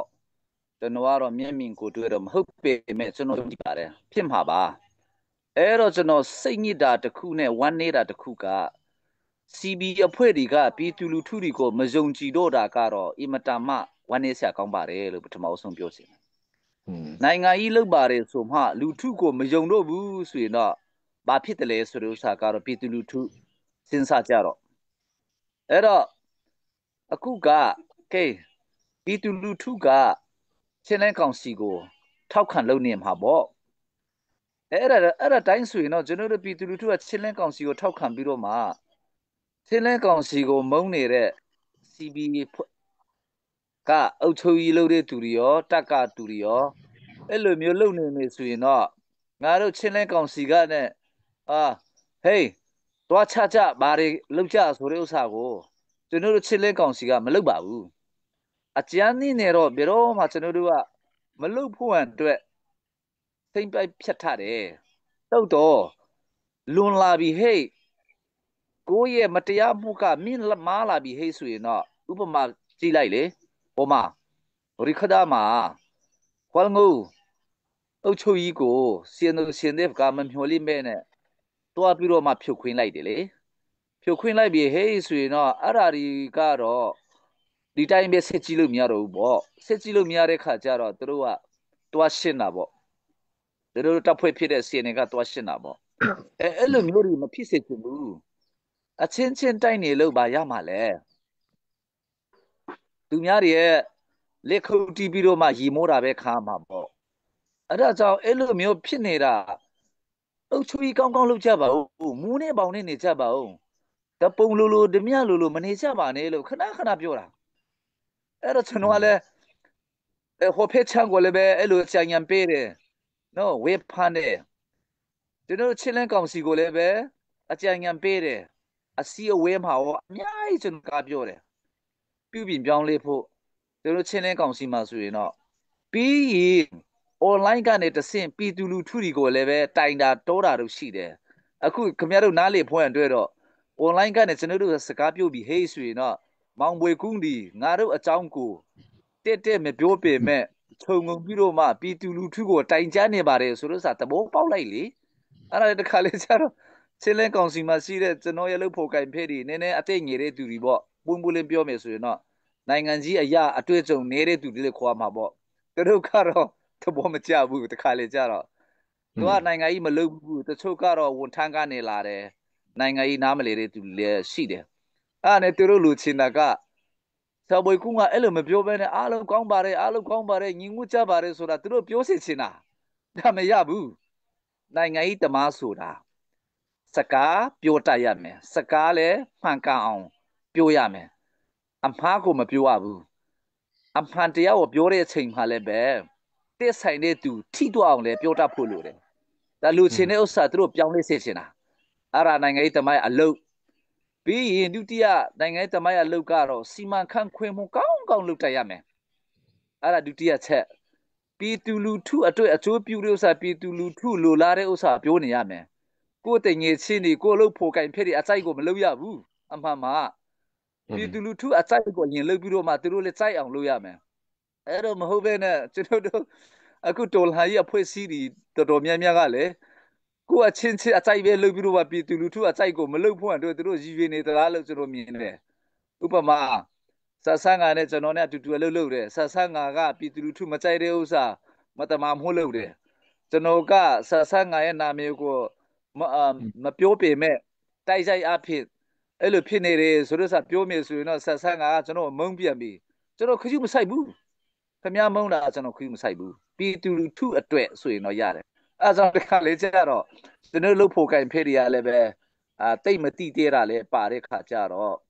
line ပေါ်မှာတို့စကားပြောတဲ့ဥစ္စာတွေကလည်းပဲသဘောမကျတဲ့သူတွေရှိကောင်းရှိမယ်သူတို့ပေါ်ချဖို့ကျွန်တော်တို့ကစကားပြောတယ်မှာမဟုတ်ပါဘူးပြည်သူလူထုစိုက်တဲ့ဥစ္စာတို့ကပြောနေမှာဒါနိုင်ငံရေးတမလို့ပဲ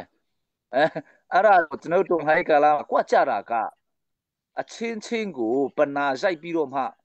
အချင်းချင်းအပြစ်ဒီကိုတော့ပြည်သူလူထုစီမှာမဖော်ထုတ်ချင်ကြဘူးမချပြတ်ချင်ဘူးဖုံးဖိပြီးတော့မှအားလုံးကောင်းပါတယ်ဆောင်းအောင်မှာတော့သူတို့ရံဖြစ်နေကြပြီဆောင်းကိုခြုံပြီးတော့မှအပေါ်မှာအားလုံးကောင်းပါတယ်သူတို့ချနေတဲ့ဥစ္စာသူတို့အာဘွားပြစ်ကြပါတယ်လို့ပြောစေချင်ကြတယ်အဲ့ဒါမရဘူးအဲ့ဒါနိုင်ငံရေးတမားတွေအများကြီးတတိထားဖို့လိုတယ်အဲ့ဒါကြောင့်တောင်ပိုင်းမှာအဲ့လိုဖြစ်နေတဲ့ဥစ္စာတွေကတော့ကျွန်တော်ကတော့မပြောချင်တော့ဘူးနော်အဲ့ဒါလောက်ဝေဖန်ပြီးဆိုတော့ပြုပြင်ကြပေါ့ပြည်သူလူထုတွေကိုဘယ်ချိန်ထိကွန်မြူနစ်တိုင်းနဲ့အုပ်ချုပ်နိုင်မလဲအဲ့ဒါဒီကိုတော့သူတို့ရဲ့စဉ်းစားပါစေဆိုတော့ကျွန်တော်တို့ကသူတို့အဲ့လိုလို့တို့ငါတို့ပြည်သူလူထုတွေကိုတွားကြည့်မယ်သူတို့ကိုတွားချမယ်ဆိုတဲ့ဥစ္စာလည်းမဟုတ်သေးပါဘူးသူတို့ကောက်ဆုံးကတော့ဒါလောက်မင်းကအလုပ်ကမဟုတ်တော့ဘူးနော်ဝေဖန်ပြီးဆိုရင်တော့နောက်ဆုတ်ပေါ့ဝေဖန်တာကိုလည်းခယူမဆိုင်ပြည်သူလူထုစိတ်ညစ်တာစိတ်နာတာကိုလည်းခယူမဆိုင်ဆိုရင်တော့အဲ့ဒါကတော့ဇိုင်းပြောမို့ဆိုတရိษံပေါ့ကွာလူတော့မဟုတ်တော့ဘူးဆိုတရိษံဖြစ်ရှင်သလားလူဖြစ်ရှင်သလားအဲ့ဒါပါပဲနောက်ဟိုတခါလဲကျွန်တော်ပြောသေးတယ်မောင်ဘွေကူပြောတဲ့ဥစ္စာဟူတဲ့မြအားလုံးဒီဖန်ကန်တဲ့ဥစ္စာဖြစ်ရမယ်ဆိုတာအများနဲ့စကားပလင်ခံတယ်ဖန်ကန်တဲ့ဥစ္စာဖြစ်တဲ့အတွက်တခါလေကျတော့ရီရှာလေးကောင်းမယ်တခါလေကျတော့ဒေါသထွေးဆရာလေးကောင်းမယ်တခါတလေကျတော့အားရဆရာလေးကောင်းမယ်ဒါအမျိုးမျိုးပေါ့ဒါအကြောင်းအရာပြောတဲ့အတိုင်းမှာဥပမာပြောရမယ်ဆိုရင်တော့ကျွန်တော်တို့တက်တီပြောချင်တယ်တက်ဆိုတဲ့နေရာမှာယူတက်တီကိုပြောချင်တာမဟုတ်ဘူးကောင်းဆောင်တွေကလည်းတော်တော်စိတ်တချို့အနာကြတယ်ထင်တယ်တပ်ဖက်ကကောင်းဆောင်လို့တွေဆိုတော့မလွယ်ဘူးနော်အဲ့ဒါကြောင့်မိမိရဲ့အိန္ဒြေတိတ်ခါမိမိရဲ့ဆန္ဒကိုထိန်းနိုင်တဲ့တပ်မှုတွေဖြစ်စေခြင်းတယ်တပ်ကောင်းဆောင်တွေဖြစ်စေခြင်းတယ်ထိုနည်းလည်းကောင်းပဲနိုင်ငံကြီးကိုဥဆောင်တဲ့သူတွေကိုလည်းပဲမိမိအိန္ဒြေတိတ်ခါတွေနောက်ပြီးတော့မှအကျင့်စာရိတ္တတွေကိုထိန်းနိုင်တဲ့ပုဂ္ဂိုလ်တွေဖြစ်စေခြင်းတယ်ဟိုတခါလဲကျွန်တော်လူတယောက်က line ပေါ်မှာဗာကြီးချတယ်လဲဆိုရင်တော့ဗာရောင်းမှာကျွန်တော်ဟာတာဆန်ဆန်လေးနဲ့အမှန်တရားကိုကျွန်တော်ဖော်ထုတ်တဲ့ဥစ္စာတခုကျွန်တော်ဗမာလုံးနဲ့ချက်ပြတ်ခြင်းတယ်အဲ့ဒီမှာကျွန်တော်ကတော့နာမည်ကောင်းအောင်တက်မပြောဘဲနဲ့ချင်းလဲကောင်စီမှာမပါဝင်တဲ့ CDF အဖွဲ့လို့ကျွန်တော်ကနာမည်တက်ထားတာကွဲတီပြောမယ်ဆိုရင်မကောင်းဘူးလေအဲ့ဒါတော့ဒီနေ့ထပ်ပြောချင်တာကအဲ့ဒါကျွန်တော်တို့ချင်းလဲကောင်စီမှာပါဝင်တဲ့တပ်ဖွဲ့အဖွဲ့ဝင်မဟုတ်ဘူး CB မှာပါတဲ့အဖွဲ့ဝင်တပ်ဖက်ကလူကြီးတယောက်ပေါ့တပ်မှုလို့ခေါ်မှာပေါ့ကွာနာမည်တို့ဘာလို့မပြောဘူးအဲ့ဒီချိန်မှာလင်းနေကင်တပ်ဖွဲ့ဆိုတဲ့ဥစ္စာကတော့ဒီတန်တရတပ်ဖွဲ့လို့ခေါ်မှာပေါ့သူတို့နာမည်လည်းမျိုးရှိတာကို CB ဖက်မှာပါဝင်တဲ့ဒီတန်တရတပ်ဖွဲ့ဖက်ကတပ်ဖွဲ့ဝင်တယောက်အကြီးအကဲတယောက်ကသူကဟိတ်ဟာလုတ်တတ်တယ်ဟိတ်ဟာလုတ်တတ်တော့သူပစ္စတိုနဲ့ဘာနဲ့အဲ့ဒါနဲ့ပွဲတစ်ခုကိုတွားတာကျွန်တော်တို့မရာနေမှာပေါ့အဲ့ဒါဆိုရင်ကျွန်တော်သဘောပေါက်လောက်ပြီထင်တယ်မရာနေမှာတွားပြီးတော့မှသူရဲ့ရေးမေရီနှစ်ယောက်ကလိုက်တယ်ရေးမေရီနှစ်ယောက်ကလိုက်ပြီးတော့မှရီမှုလေးပါပေးတယ်နောက်ပြီးတော့မှကွင်းရလဲစားဖို့ပါပေးတယ်ဆိုတော့ထီလေးဆောင်းပေးတယ်နော်ထီလေးဆောင်းပေးတယ်မိုးတို့မကြွားဘူးလို့သူတို့ပြောတာပဲဒါအမှန်ကန်နော်အဲ့ဒီခါကျတော့သူကရီမှုလေးကိုတွားပေးပြီးရီတောက်ခိုင်းတာပေါ့ပြီးတော့ကွင်းရလေးကိုသူကတွားစားခိုင်းတာပေါ့အဲ့ဒါကွန်းသွဲကပစက်ထဲမှာယူလာတာပေါ့အဲ့ဒါကိုသူကတိဆူလေးနဲ့ရေးမေလေးကတုတ်ပေးတာပေါ့အဲ့ဒါမျိုးကတကယ်တမ်းကျတော့အဲ့ဒါလောက်ထိကတတ်မှုတွေကလိုအပ်သလားဆိုတော့အဆောင်အယောင်ဒီကလိုတာထက်ပူမြတ်ရင်အာနာရှင်စိတ်ဓာတ်မွေးတတ်တယ်အဲ့ဒါကိုကျွန်တော်ထောက်ပြပြီးတော့ဟာခါစကားနဲ့အဲ့ဒီတော့ငါပြောတယ်အဲ့ဒါမျိုးတော့ဖြစ်နိုင်မလားဆိုပြီးတော့မှပြောကြတယ်တခါလေကျတော့ဟာတာဆန်ဆန်နဲ့အမှန်တရားကိုတို့ကဖို့ထုတ်တာအကြောင်းရှိတယ်ကိုယ့်ရဲ့တပ်မှုတွေကိုလည်းပဲနှိမ်ချတဲ့တပ်မှုများဖြစ်စေခြင်းတယ်မေတ္တာရှိတဲ့တပ်မှုဖြစ်စေခြင်းတယ် ငေသားတွေကိုအသုံးချပြီးတော့မှဟိတ်ဟာလောက်တတ်တဲ့တပ်မှုတွေမဖြစ်စေချင်ဘူးဒါကစစ်မနိုင်တတ်ဘူးစစ်မနိုင်တတ်ဘူးမအောင်မြင်တတ်ဘူးအဲ့ဒါကြောင့်ကျွန်တော်ကိုယ်တိုင်ကချင်းလဲကောင်စီဒုဥက္ကဋ္ဌဖြစ်ပေမဲ့ကျွန်တော်ရိုးရိုးသားသားနေတတ်တယ်အဲ့ဒါမလိုအပ်ဘဲနဲ့ဟိတ်ဟာတွေကိုကျွန်တော်မတိုက်ဘူးဟိတ်ဟာဆိုတဲ့ဥစ္စာတွေအဆောင်ရောင်တွေဆိုတဲ့ဥစ္စာတွေတာယာပြီးတော့မှပြဿနာဖန်တီးတတ်တဲ့အနေအထားဖြစ်တဲ့အတွက်အဲ့ဒါမျိုးတွေကိုလည်းပဲဟာတာဆန်ဆန်နဲ့ပြောတတ်ပါတယ်အဲ့ဒါကြောင့်ကျွန်တော်ပြောတဲ့ဟူတဲ့များအားလုံးကိုကောင်းကောင်းနားထောင်ကြပါအန်ကန်တဲ့ဥစ္စာပြုပြင်ဖို့အတွက်ကျွန်တော်ပြောနေတာပါဆိုတဲ့ဥစ္စာကိုကျွန်တော်ထပ်လောင်းပြောချင်ပါတယ်အဲ့ဒါကြောင့်ဒီကိစ္စကပြည်သူလူထုတွေကိုအဲ့လိုလုပ်နေတယ်ဆိုတဲ့ဥစ္စာတွေဖြစ်နိုင်ပါတယ်မလုပ်ဖို့ရန်အတွက်တော့ကျွန်တော်တောင်းဆိုတာပေါ့အဲ့ဒါလေးပါကျေးဇူးတင်တယ် ဆရာဘွိုက်ကျေးဇူးရမ်းတင်တယ်ဆရာဘွိုက်ပြောသွားတာအင်မတန်မှကောင်းပါတယ်ဆရာဘွိုက်ကိုကျွန်တော်သဘောကျတဲ့အချက်လေးတွေရှိတယ်အဲ့ဒါကတော့ဆရာဘွိုက်ကပြက်ပြက်သားသားနဲ့ပြောတတ်တဲ့အလေးထားလေးကိုကျွန်တော်တကယ်ကိုအင်မတန်မှအလေးလဲလေးစားပါတယ်ဘာလို့ဆိုတော့အရှိကိုအရှိတိုင်းအမှန်တရားကိုကျွန်တော်တို့ဟာတတ္တိရှိရှိပြောပြအရေးတဲ့သူရှိဖို့ကျွန်တော်တို့တော်လှန်ရေးမှာကျွန်တော်တို့ခေါင်းဆောင်တွေမှာရှိဖို့ရန်အတွက်အင်မတန်မှအရေးကြီးပါတယ်ပြီးတော့ကျွန်တော်ကြော်ညာလေးတစ်ခုဝင်ချင်ပါတယ်ဒါကျွန်တော်တို့ Chilean Club Lucky Draw ပေါ့နော်မှာ Chilean Club Lucky Draw အဲ့တော့ကျွန်တော်တို့ဖွင့်လှစ်ဖို့ရန်အတွက်အင်မတန်မှအချိန်နီးပါပြီနိုဝင်ဘာလ10ရက်နေ့ည9နာရီ8နာရီတိတိမှာကျွန်တော်တို့ Lucky Draw အစီအစဉ်ကိုကျွန်တော်တို့ဖွင့်လှစ်သွားမှာဖြစ်ပါတယ်ဒါကျွန်တော်တို့ပထမဆုကတော့$1000ဒေါ်လာ15000ဒါဒုတိယဆုကဒေါ်လာ1000တတိယဆုကဒေါ်လာ5000 bonus prize က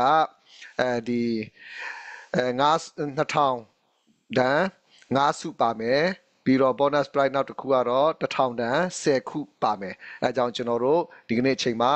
ဒီတော်လိုင်းရဲ့အတွက်ဒီ Chilean Club ရဲ့ lucky draw လေးတွေကိုမဝယ်ကြသေးဘူးဆိုရင်လည်းကျွန်တော်တို့အမြန်ဆုံးကျွန်တော်တို့မဖွင့်ခင်လေးမှာအချိန်ရှိပါသေးတယ်ဝိုင်းမမီမှာအားပေးကြဖို့ရန်အတွက်လည်းကျွန်တော်အနေနဲ့တောင်းဆိုလိုတယ်ဒီကနေ့ညမှာကျွန်တော်တို့ကိုကြည့်ရှုအားပေးကြတဲ့မိဘပြည်သူတွေလည်း live and share ဖြင့်ထပ်မမိမပူပေါင်းပါဝင်ပေးကြဖို့ရန်အတွက်ထပ်မမိမတောင်းဆိုလိုတယ်ပြီးတော့အခုချိန်မှာကျွန်တော်တို့ထပ်မမိမကျွန်တော်တို့ဒီတော်လိုင်းရေးအတွက်ပူပေါင်းပါဝင်လာတာ update လေးတစ်ခုပြန်ဝင်လာပါတယ်TR link အဲ့ဒီမှာဒေါ်လာ200တိကျွန်တော်တို့ကိုပူပေါင်းပါဝင်ပေးသွားပါတယ် like ခါနော်အဲ့ဒါအားလုံးလေးခေါ်ပါလေးချင်းမြင်ပေးအောင်ကျွန်တော်တို့နဲ့တူပါဝင်ပေးတဲ့like ခါပေါ်မှာဒီထက်မကသူတို့အိမ်ထောင်မိသားစုလှုပ်လေရာမှာဖျားသခင်ဆက်လက်ပြီးမှကောင်းကြီးချမ်းသာပေးပါစေလို့ကျွန်တော်ဆုမွန်ကောင်းတောင်းပေးပါတယ်ကျွန်တော်တို့ဒီချင်းပြည်ရဲ့အခြေအနေလေးတွေကိုကျွန်တော်ပူလိုက်ခါကိုမမေးခင်လေးမှာကျွန်တော်ဥပမာလေးနဲ့ကျွန်တော်ပြောချင်တာလေးတစ်ခုရှိတယ်အဲ့ဒါကတော့ဒီအစ္စရေးနဲ့ဟာမတ်စ်ကိစ္စလေးပေါ့နော်ဒါအစ္စရေးတွေကျွန်တော်တို့သူတို့ music festival သူတို့လုပ်တဲ့ချိန်မှာဒါသူတို့အကြမ်းဖက်ဝင်ပြီးမှလူဦးရေ1200လောက်ကိုသူတို့ပြစ်တက်သွားတယ်လူဦးရေ250ကျော်လောက်သူတို့ဒီပြန်ပြီးဆွဲသွားတဲ့အရာနဲ့ပတ်သက်ပြီးမှဒီကနေ့အချိန်ထိကျွန်တော်တို့ဂါဇာကမ်းမြောင်ဒေသမှာအကြီးအကျယ်ဟာမတ်စ်တွေနဲ့တိုက်ပွဲဖြစ်လာတဲ့အခါမှာအဲ့ဒီအနေထားကကြာလာတဲ့အခါကျတော့ဒါတကဘာလုံးကဘယ်သူကနေမှဒီအစ္စရေးတွေကိုရန်စခဲ့တယ်လေအစ္စရေးပြည်သူတွေကိုဘယ်သူကနေမှအရင်တပ်ဖြတ်ခဲ့တယ်လေပြန်ပြီးဆွဲတယ်လေဆိုတာကိုဒါမတုံးတက်တော့ပဲနဲ့တကဘာလုံးကနေမှဒါအစ္စရေးကိုပဲအပြစ်ပုံချပြီးမှအပြစ်ပြောနေတဲ့ဟာတွေကျွန်တော်တို့မြင်တွေ့တဲ့အခါမှာဒါပြဿနာရဲ့ဇစ်မြစ်ကဘယ်သူကစတင်တာလဲဆိုတာကအင်မတန်မှအရေးကြီးပါတယ်ဇစ်မြစ်ကိုကျွန်တော်တို့ဟာဒီကြာလာတဲ့အခါမှာကျွန်တော်တို့မေ့သွားတတ်ပါတယ်အဲ့ဒီလိုပဲကျွန်တော်တို့ချင်းပြည်နယ်မှာဖြစ်ပျက်နေတဲ့အရာတွေနဲ့ပတ်သက်ပြီးမှလဲကျွန်တော်တို့ဒီတောင်ပိုင်းမှာပဲဖြစ်ဖြစ်ကျွန်တော်တို့မြောက်ပိုင်းမှာပဲဖြစ်ဖြစ်ရီခိုတာကိစ္စနဲ့ပဲဖြစ်ဖြစ်ကျွန်တော်တို့စတင်ပြီးမှဒါမီးကိုစမွေးတဲ့သူကဟာကိုကျွန်တော်တို့အပြစ်မမြင်တော့ဘဲနဲ့ကျွန်တော်တို့ CNA ရဲ့ပြန်လည်ပြီးမှလက်တုံ့ပြန်တဲ့အရာတွေကိုပဲ online media မှာပြစ်တင်ဝေဖန်ပြောဆိုတုံ့တက်နေတာတွေကိုကျွန်တော်တို့ကြားသိနေရတဲ့အခါမှာကျွန်တော်တို့ဘယ်လိုပဲဖြစ်ဖြစ်တရားမျှတစွာနဲ့ကျွန်တော်တို့ဟာမီဒီယာတွေနဲ့မှလည်းတုံ့တက်ပေးဖို့ရန်အတွက်အင်မတန်မှအရေးကြီးပါတယ်ဘယ်သူကမှားတယ်မှန်တယ်ဆိုတာကျွန်တော်မဆိုလိုပါဘူးဒါပေမဲ့ပြည်သူလူထုကနေပဲဆုံးဖြတ်ချက်ပေးကြပါကျွန်တော်တို့ချင်းပြည်နယ်မှာဖြစ်ပျက်တဲ့ပြဿနာတွေဟာဒါဇစ်မြစ်ကိုကျွန်တော်တို့တီးဖို့လိုပါတယ်နော် ဇစ်မြစ်ကိုတေချာတိမှဘသူကမှန်တယ်ဘသူကမှားတယ်ဆိုတာကိုကျွန်တော်တို့ဝေဖန်ဆုံးဖြတ်ပေးနိုင်မှာဖြစ်ပါတယ်။ဒါကြောင့်ခုလက်ရှိကျွန်တော်တို့ချင်းပြည်ရဲ့အနေထားနိုင်ငံရဲ့အနေထားကိုလည်းကျွန်တော်သုံးသပ်ကြည့်တဲ့အခါမှာအခုလက်တလုံးမှာလည်းကျွန်တော်တို့ဒီ CB lobby ဖက်ကနေမှတချို့တွေကဒါကျွန်တော်တို့ဝန်ငိုရမ်နဲ့စင်အဖက်ကိုထိုးစစ်ပြန်ဆင်မဲ့အနေထားလေးတွေသူတို့မီဒီယာတွေမှာဘယ်လိုခေါ်မလဲသူတို့စကားလေးတွေအရေးသားလေးတွေကျွန်တော်မြင်တွေ့လာတဲ့အခါမှာကျွန်တော်တော့ကိုယ့်အချင်းချင်းညီကိုမောင်နှမအချင်းချင်းတိုက်ခိုက်မှုကတော့ကျွန်တော်လုံးဝတရားမှာတရားရခိုင်တော့ကျွန်တော်တို့လုံးဝထောက်မခံဘူးကျွန်တော်တို့ဘယ်သူဖက်ကမှကျွန်တော်တို့အကျိုးမရှိဘူးဆိုတာကျွန်တော်တော့အပြည့်အဝယုံကြည်တယ်အဲကြောင့်ကျွန်တော်တို့ပြည်သူလူထုကနေမှနှွေဦးတော်လှန်ရေးအတွက်ပေးလူထားတဲ့ကျွန်တော်တို့လင်းနဲ့ခဲရန်နေဟာကိုယ့်အချင်းချင်းတိုက်ခိုက်ဖို့ရန်အတွက်ဆိုတာကတော့လုံးဝမဖြစ်နိုင်ဘူးဆိုတာကတော့ကျွန်တော်ရဲ့ခံယူချက်ဖြစ်တယ်ကျွန်တော်လုံးဝလည်းလက်မခံပါဘူးကျွန်တော်တို့ဟာစကားစစ်ကောင်စီဖြုတ်ချဖို့ရန်အတွက်ပဲဖြစ်တယ်အဲ့တဲ့အရာတွေနဲ့ပတ်သက်ပြီးမှကျွန်တော်တို့လက်ရှိချင်းပြည်နယ်ရဲ့နိုင်ငံရဲ့တော်လှန်ရေးအခြေအနေတွေအခုလိုဖြစ်ရတဲ့အကြောင်းလေးတွေကိုဒီslide like ခါရဲ့အမြင်လေးတွေကိုတုံးသက်ချပြပေးဖို့ရန်အတွက်အခုချိန်မှာ slide like ကိုချိန်ပေးသွားချင်ပါတယ်သူပဲကျေးဇူးတင်တယ်ကျွန်တော်ဒီညပြုတ်ဖို့ပြင်ဆင်ထားတဲ့ဟာကဒီကိုလူမျိုးကနဲ့တခြားလူမျိုးပေါ်ကိုတက်စာခံတဲ့အကြောင်းတမန်ကြောင်းလေးကိုနည်းနည်းပြောချင်တယ်အဲ့ဒါနဲ့ဆိုရင်တော့လုံးဝအားလုံးအကျုံးဝင်ပါတယ်ညာတဘောပေါက်ချက်မှာထင်ပါတယ်ဆိုတော့ဒီမတော်ခင်လေးမှာကျွန်တော်စီနဲ့ CB ကိစ္စကိုကြည့်မယ်ဆိုရင်ဒီအချိန်မနှောင်းခင်မှာအကုန်လုံးအပြင်လေတင်းမြဖို့လူတယ်ဒါကိုရင်ပြောချင်ဒါမဟုတ်ရင်အရင်တုန်းကကျွန်တော်ကြားခဲ့ဖူးတဲ့အမေရိကန်ကဒီဂျပန်ကိုဟီရိုရှီမာကိုဘုံချတဲ့အချိန်မှာAmerican President ကဂျပန်ကို warning ပေးတယ်ပေးပြီးမှဂျပန်ကလက်မခံဘူးအဲ့ဒီနောက်မှနာဂါစကီကိုပြန်ချတဲ့အချိန်မှာဂျပန်ကလုံးဝလူဒီကပအလေးမှာသူကအဆုံးခံကြောင်းလက်မှတ်တင်ဖို့ပေါ်မှာထုခဲ့တယ်ဘာကြောင့်ဒီဟာကိုပြောချင်တယ်လေဆိုရင်ကျွန်တော်CCA CBA ပြောမယ်ဆိုနောက်ဆုံးကြတော့အကုန်လုံးနာရမှာကကျွန်တော်ချင်းလူမျိုးပဲအဲ့ဒီတွေ့ကြောင့်ဂျပန်ကသူကနာဂါစကီတခုတည်းဆုံးမဟာကူသူကဟီရိုရှီမာနဲ့နာဂါစကီနဲ့သူကခေါင်းမာလို့ဆုံးခဲ့တယ်လို့ပဲကျွန်တော်ဖြစ်သွားမှာဖြစ်တဲ့တွေ့ကြောင့်ဒီဟာကိုကျွန်တော်မြင်ရောက်ဖို့အရင်လူတယ်လို့ဒီကျွန်တော်ပြောချင်တယ်ဆိုတော့ဒီညကျွန်တော်ပြောချင်တဲ့အကြောင်းအရာကကျွန်တော်ချင်းတမိုင်းကိုကြည့်မယ်ဆိုရင်မြန်မာပြည်အတွက်တကယ်ဒီတမိုင်းကောင်းရီးခဲ့တဲ့ချင်းတွေဖြစ်တယ်မြန်မာအစိုးရကိုတော့မှကူညီနိုင်ခဲ့တဲ့ချင်းတွေဖြစ်တယ်ပြီးတော့အခု CNA တက်တွေလူပဲအရင်ကရိကနဲ့ဒုတိယကမ္ဘာစစ်ကနဲ့ဒီချင်းတက်တွေကဒီကမ္ဘာစံချင်းအစင်မစ်အာမီတွေဖြစ်တယ်အဲ့ဒီချိန်မှာကျွန်တော်ချင်းတွေကမြန်မာပြည်ကိုအင်းစင်မကဘူးလူကြီးတွေကပြောတယ်မအတုံးလုံးလည်းကေတင်ခဲ့တဲ့ဆိုတဲ့အခါကျတော့ကျွန်တော်ကတိုက်ခိုက်ရေးမှာတော်လှန်ရေးမှာလည်းအကုန်လုံးတော်တယ်ဒါပေမဲ့ဒီအကြောင်းအရာကိုကျွန်တော်ခြုံကြည့်မယ်ဆိုရင်ကဲဒီ independent မှာချင်းတွေက independent ပြီးမှဒီဗမာပြည်အစိုးရကိုကေပြီးတော့ဒီကရင်တွေကိုအင်းစင်တဲ့ပြမှာကေခဲ့တယ်ဒါပေမဲ့ချင်းကျေးဇူးကိုမြေအောင်လာဒီစစ်ကောင်စီကတိလာမတိဘူးထန်တလာလည်းမညာဘူးဖလမ်လည်းမညာဘူးကျွန်တော်ဘာကူဆူလူချင်းတယ်လေဆိုရင်ဒီညကျွန်တော်ဒီချင်းပတနာကတလုံးမကြည့်ဘူးCB တွေကAA တွားပူပေါင်းတာကအဓိကပြဿနာဖြစ်တယ်ဘယ်လူမျိုးမစုကုလူမျိုးထက်တော့ကောင်းတဲ့လူမျိုးတော့မရှိနိုင်ဘူးကျွန်တော်တို့ဒီဒုတိယကမ္ဘာစစ်တုန်းကအင်္ဂလိပ်တွေကတမောက်ဂျပန်တွေကတမောက်ဆိုတော့ဂျပန်တွေကလည်းတခဏဒီမြန်မာပြည်ကိုအောက်ချုပ်တော့မြန်မာတွေကလုံးဝမခံဘူးအင်္ဂလိပ်ထက်အစပေါင်းမြတ်ဆိုဆူတဲ့ခါကျတော့အင်္ဂလိပ်တွေကို ဂျပန်တွေကိုမတိတ်ထုတ်နိုင်တဲ့ခါကျတော့အင်္ဂလိပ်တွေကိုကူညီပြန်တောင်းပြီးမှပြန်တိတ်ထုတ်ခဲ့တယ်အဲ့ဒီချိန်မှာချင်းတက်တွေကော်ခါတက်တွေလည်းအကုန်ပါတယ်ဒါပေမဲ့ဒီဗမာတက်တွေကဒီကူညီခဲ့တဲ့ချင်းတွေကိုအခုချိန်သူညမလားနောက်မှလည်းမညဘူးဘယ်လောက်ပဲကျေးဇူးရှိတခြားသောလူမျိုးပေါ်မှာဘယ်လောက်ပဲတက်စာခံနောက်မှပြန်မိမှာပဲပြီးတော့ပင်လုံစာချုပ်မှာလည်းဒီတိုင်းရင်သားအလုံးကလည်းမာယွန်းဆိုပြောလဲရှိတာကဒီကရင်မပါဘူးမူမပါဘူးရခိုင်မပါဘူးဆိုတဲ့အကြောင်းကနှစ်ချက်ရှိတယ်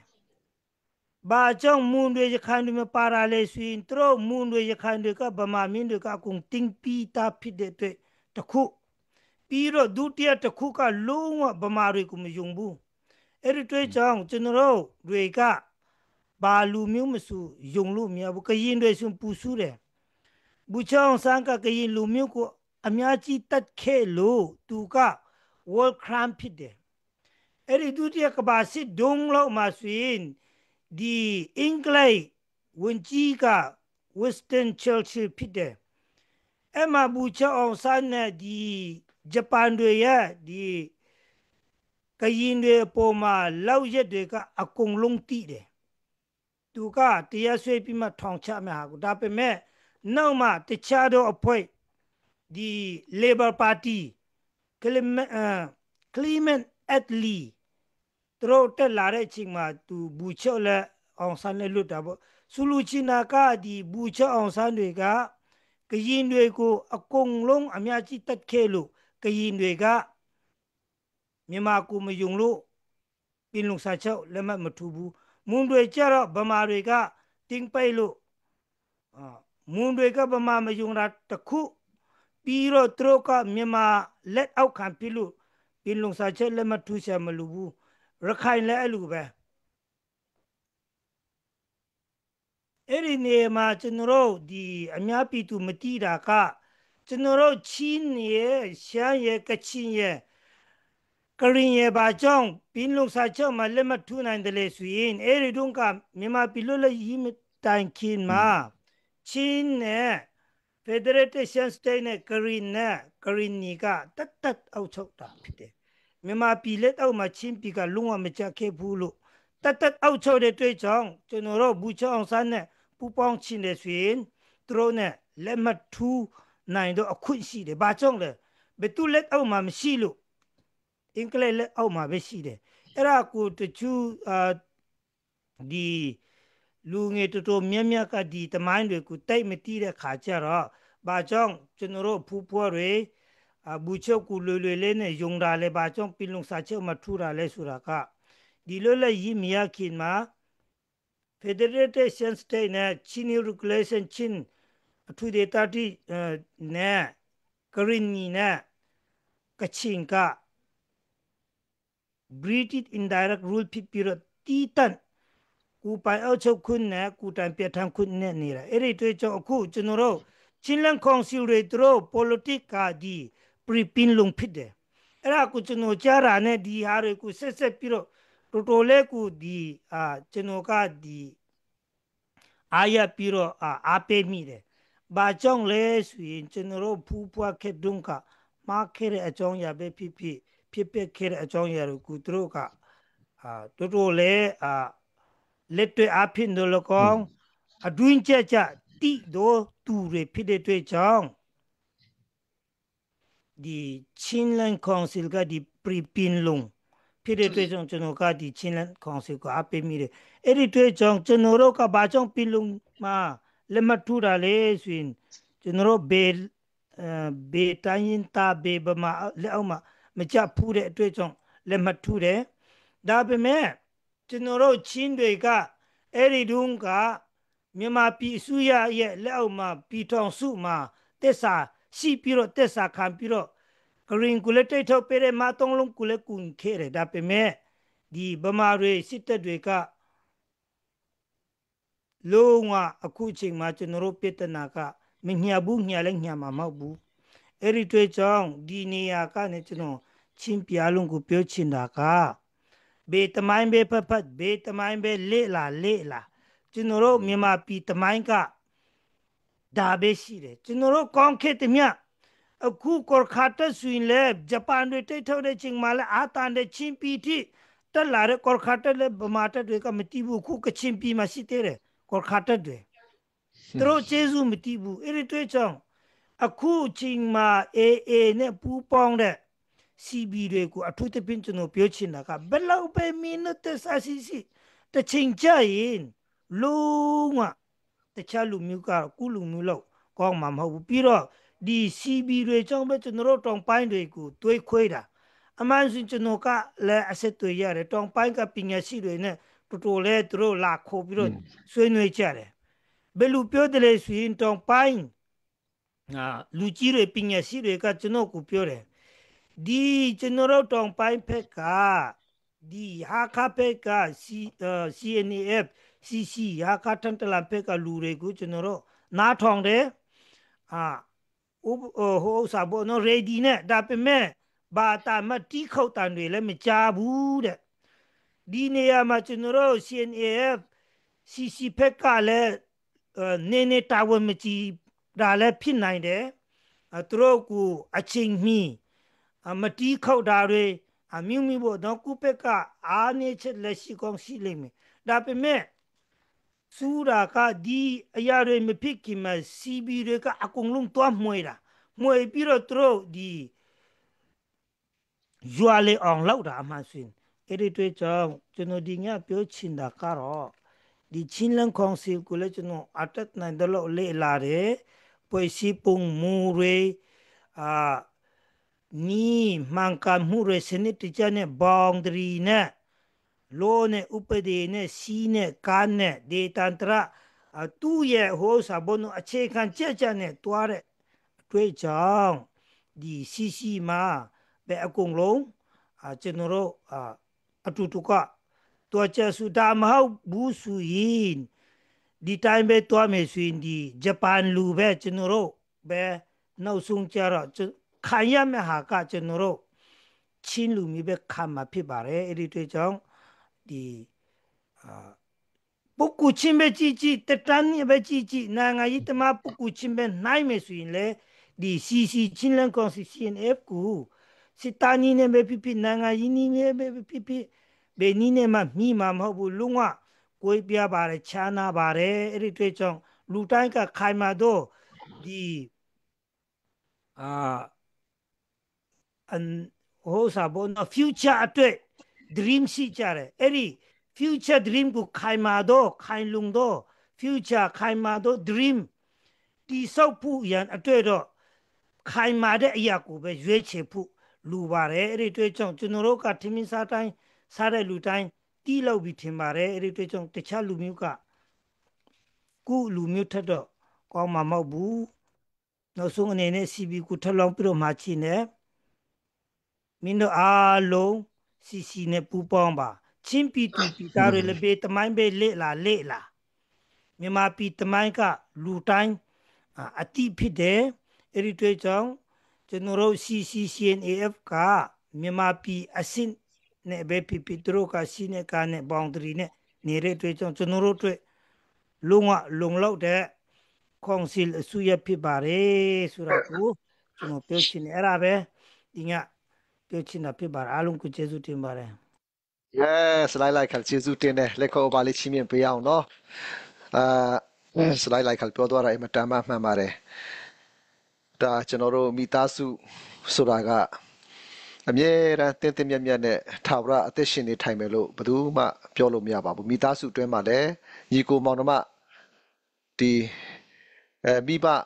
တဖေတမေထဲမှာမွေးဖွားလာတဲ့မိသားစုထဲမှာတော့မှကျွန်တော်တို့ရံဖြစ်တဲ့ဟာတွေကျွန်တော်ရှိခဲ့ကြတာပါပဲဒါပေမဲ့ကျွန်တော်တို့ဘယ်လောက်ပဲရံဖြစ်မိသားစုဆိုတာကတော့တစိမ့်သက်စာရင်ဒါကျွန်တော်တို့မိသားစုရဲ့အရေးကိုပဲကျွန်တော်တို့ကပြန်ပြီးမှပိုပြီးမှအလေးထားပါတယ်ဂရုစိုက်တယ်ဆိုတာကိုဖြစ်စစ်ပြောကြားခြင်းနဲ့ပြီးတော့ကျွန်တော်တို့ချင်းပြည်မှာတော်လှန်ရေးဒီမျိုးတော်လှန်ရေးပေါက်ဖွာလာတဲ့အချိန်ကနေမှကျွန်တော်အခု CDF နဲ့ကိုင်အဖွဲ့အစည်းတီးတွေပေါက်ပွားလာတဲ့အခါမှာကျွန်တော်တည်တယ်လို့ဆိုတော့ကျွန်တော်မှားကောင်းလဲမှားနိုင်မယ် Zolan ရဲ့ ZRA ရဲ့ MDF ကလွဲရင်ကျန်တဲ့ လက်နက်ကင်ဖွဲ့စည်းအားလုံးဟာကျွန်တော်တို့ CNA CNF ရဲ့အနေနဲ့အများထောက်ပံ့ကူညီမှုမကင်းဘူးဆိုတာကိုဒီကနေ့ညမှာကျွန်တော်ပြောချင်တယ်အနေနဲ့အများတော့ကျွန်တော်တို့အားလုံး CNF ရဲ့ကျေးဇူးတွေတော့ရှိကြတာပါပဲအဲကြောင့်ဘယ်လိုပဲဖြစ်ဖြစ်ကျွန်တော်တို့တော်လှန်ရေးစတင်ပြီးမှကျွန်တော်တို့2021ကျွန်တော်တို့စိုက်မှာကျွန်တော်တို့လှုပ်လာတဲ့ခါမှာဘောက်ရောင်းစုံထီကနေမှလည်းကျွန်တော်တို့စီဒီအမင်းတပ်တို့စီဒီမတူပီတို့ဒေါ်လာတောင်းတဲ့ချီနော်တိန်းတဲ့ချီစီဒီအမင်းတပ်ဆိုတာအများဆုံးပဲကျွန်တော်တို့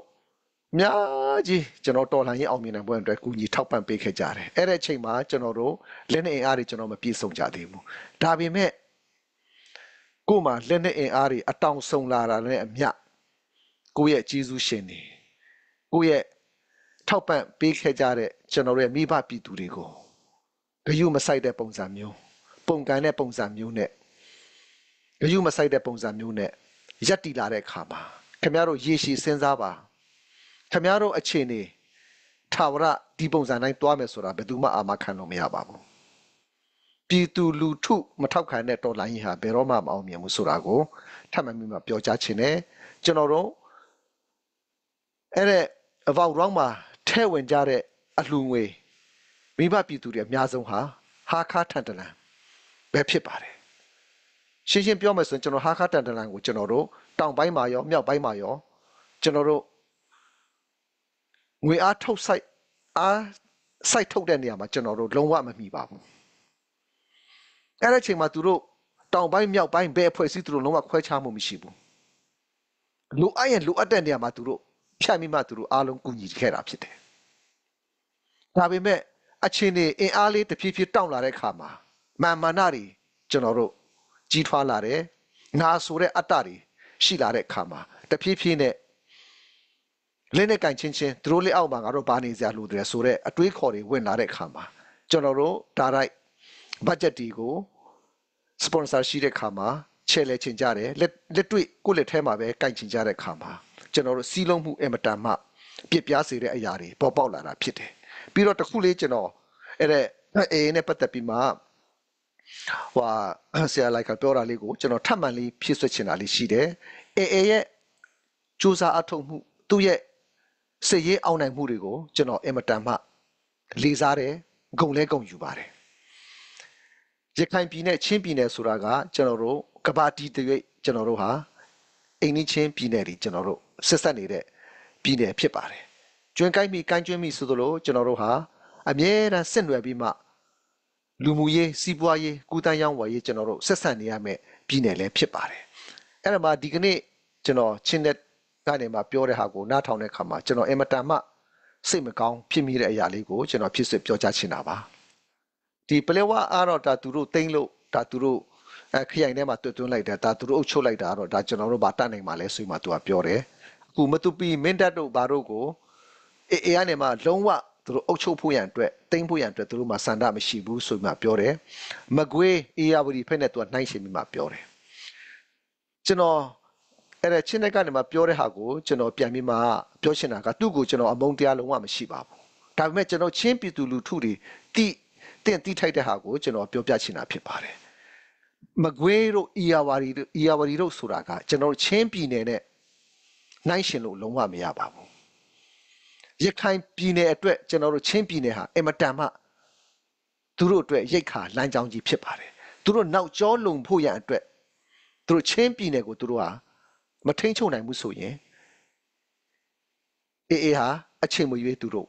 ထိုးစစ်ပြန်ပြီးမှနောက်ကျောမလုံမဲနဲ့သူတို့ပြန်လဲပြီးမှထိုးစစ်ခံနိုင်ရဆင်နိုင်ရတဲ့အနေအထားကိုသူတို့ကြားရောက်နိုင်တဲ့အတွက်ချင်းပြည်နယ်ကိုသူတို့အပြည့်အဝထိန်းချုပ်ထားခြင်းဖြစ်တယ်မဟာမိတ်လောက်တာကောင်းပါတယ်မကောင်းမှမဟုတ်ဘူးမဟာမိတ်ဆိုတာကစကားစကိုအာနာသိမ့်ပြီးမှတိုက်ထုတ်ပြီးမှချင်းပြည်တောင်ပိုင်းမှာစကားစမရှိတော့ဘူးဆိုရင်ဒါသူတို့ဟာမဟာမိတ်ပြီးသူတို့ရဲ့ရခိုင်ပြည်နယ်ကိုပြန်ပြီးမှဆုတ်ခွာသွားရမှာဖြစ်ပါတယ်ဒါပေမဲ့ဒီကနေ့အချိန်ထိဆုတ်မခွာဘဲနဲ့ကျွန်တော်ချင်းပြည်နယ်မှာသူတို့ရှိနေတယ်ကျွန်တော်မိဘပြည်သူတွေကျွန်တော်တို့ဒေသခံတွေရဲ့ဖုန်းဆက်ပြီးမှပြောဆိုမှုတွေကျွန်တော်တို့နေ့စဉ်နဲ့ညကြားသိနေရတဲ့အခါမှာအင်မတန်မှစိတ်မကောင်းစရာဖြစ်ပါတယ်ကိုယ့်ရဲ့ချင်းပြည်မြောက်ပိုင်းမှာဒီအခက်အခဲတွေကျွန်တော်တို့မကြုံတွေ့ရလို့တောင်ပိုင်းမှာဖြစ်ချင်တာဖြစ်ပါစေဆိုတဲ့စိတ်မျိုးကျွန်တော်တို့မထားလို့မရပါဘူးချင်းပြည်နယ်မှာ တောင်ပိုင်းမှာဖြစ်ပစ်နေတဲ့အရာဟာလည်းဒါကျွန်တော်ချင်းလူမျိုးတွေခံစားနေရတဲ့အရာဖြစ်တယ်မြောက်ပိုင်းမှာဖြစ်ပစ်နေတဲ့ပြဿနာဟာလည်းတောင်ပိုင်းရဲ့အရေးလည်းဖြစ်တယ်ချင်းပြည်မှာဖြစ်ပစ်နေတဲ့အရာမှန်တယ်များအလုံးဟာကျွန်တော်ချင်းလူမျိုးတွေနဲ့သက်ဆိုင်နေဆိုတာကိုကျွန်တော်ပြောကြားချင်တယ်အဲကြောင့်ဘလို့ပဲဖြစ်ဖြစ်ဒါတကယ်တမ်းသူတို့မဟာမိတ်ပြီးသူတို့နောက်ကျောလုံချင်တယ်ဆိုရင်တောင်မှသူတို့မွေးထုတ်ပေးလိုက်တဲ့ CB တွေကိုလက်နဲ့အပြစ်ဆုံးခရမ်းဟောက်ပူပြီးမှအကာအကွယ်ထားနိုင်မယ်ဆိုရင်ဒါသူတို့လုံးဝအလုံးလုံးခြုံခြုံနဲ့ကာကွယ်ပေးတဲ့အရာနိုင်တဲ့အနေထားရှိတယ်ဒါပေမဲ့သူတို့ကနိုင်ငံတော်အဆင့်တကယ်ကို EAO ဖြစ်တဲ့ CNL CNF နဲ့သူတို့ဟာမဟာမိတ်လုပ်မယ်ဆိုရင်ချင်းပြည်နယ်မှာအခုလိုသူတို့ချဲလဲချင်တိုင်းချဲလို့မရဘူးဆိုတာကိုအေကကောင်းကောင်းသိတယ်အဲ့တဲ့အတွက်ကြောင့်ကျွန်တော်တို့ CNL CNF ကိုအတိုက်ခံဖြစ်နေတဲ့ကျွန်တော်တို့ကိုမပူပေါင်းချင်တဲ့ CB ဒီ2021ကနေပေါ်လာတဲ့newတော်လိုင်းရေးမှာပေါက်ဖွာလာတဲ့ကျွန်တော်တို့လက်နက်ကင်ဖွဲ့စည်းတွေကိုမွေးထုတ်ပြီးမှအချင်းချင်း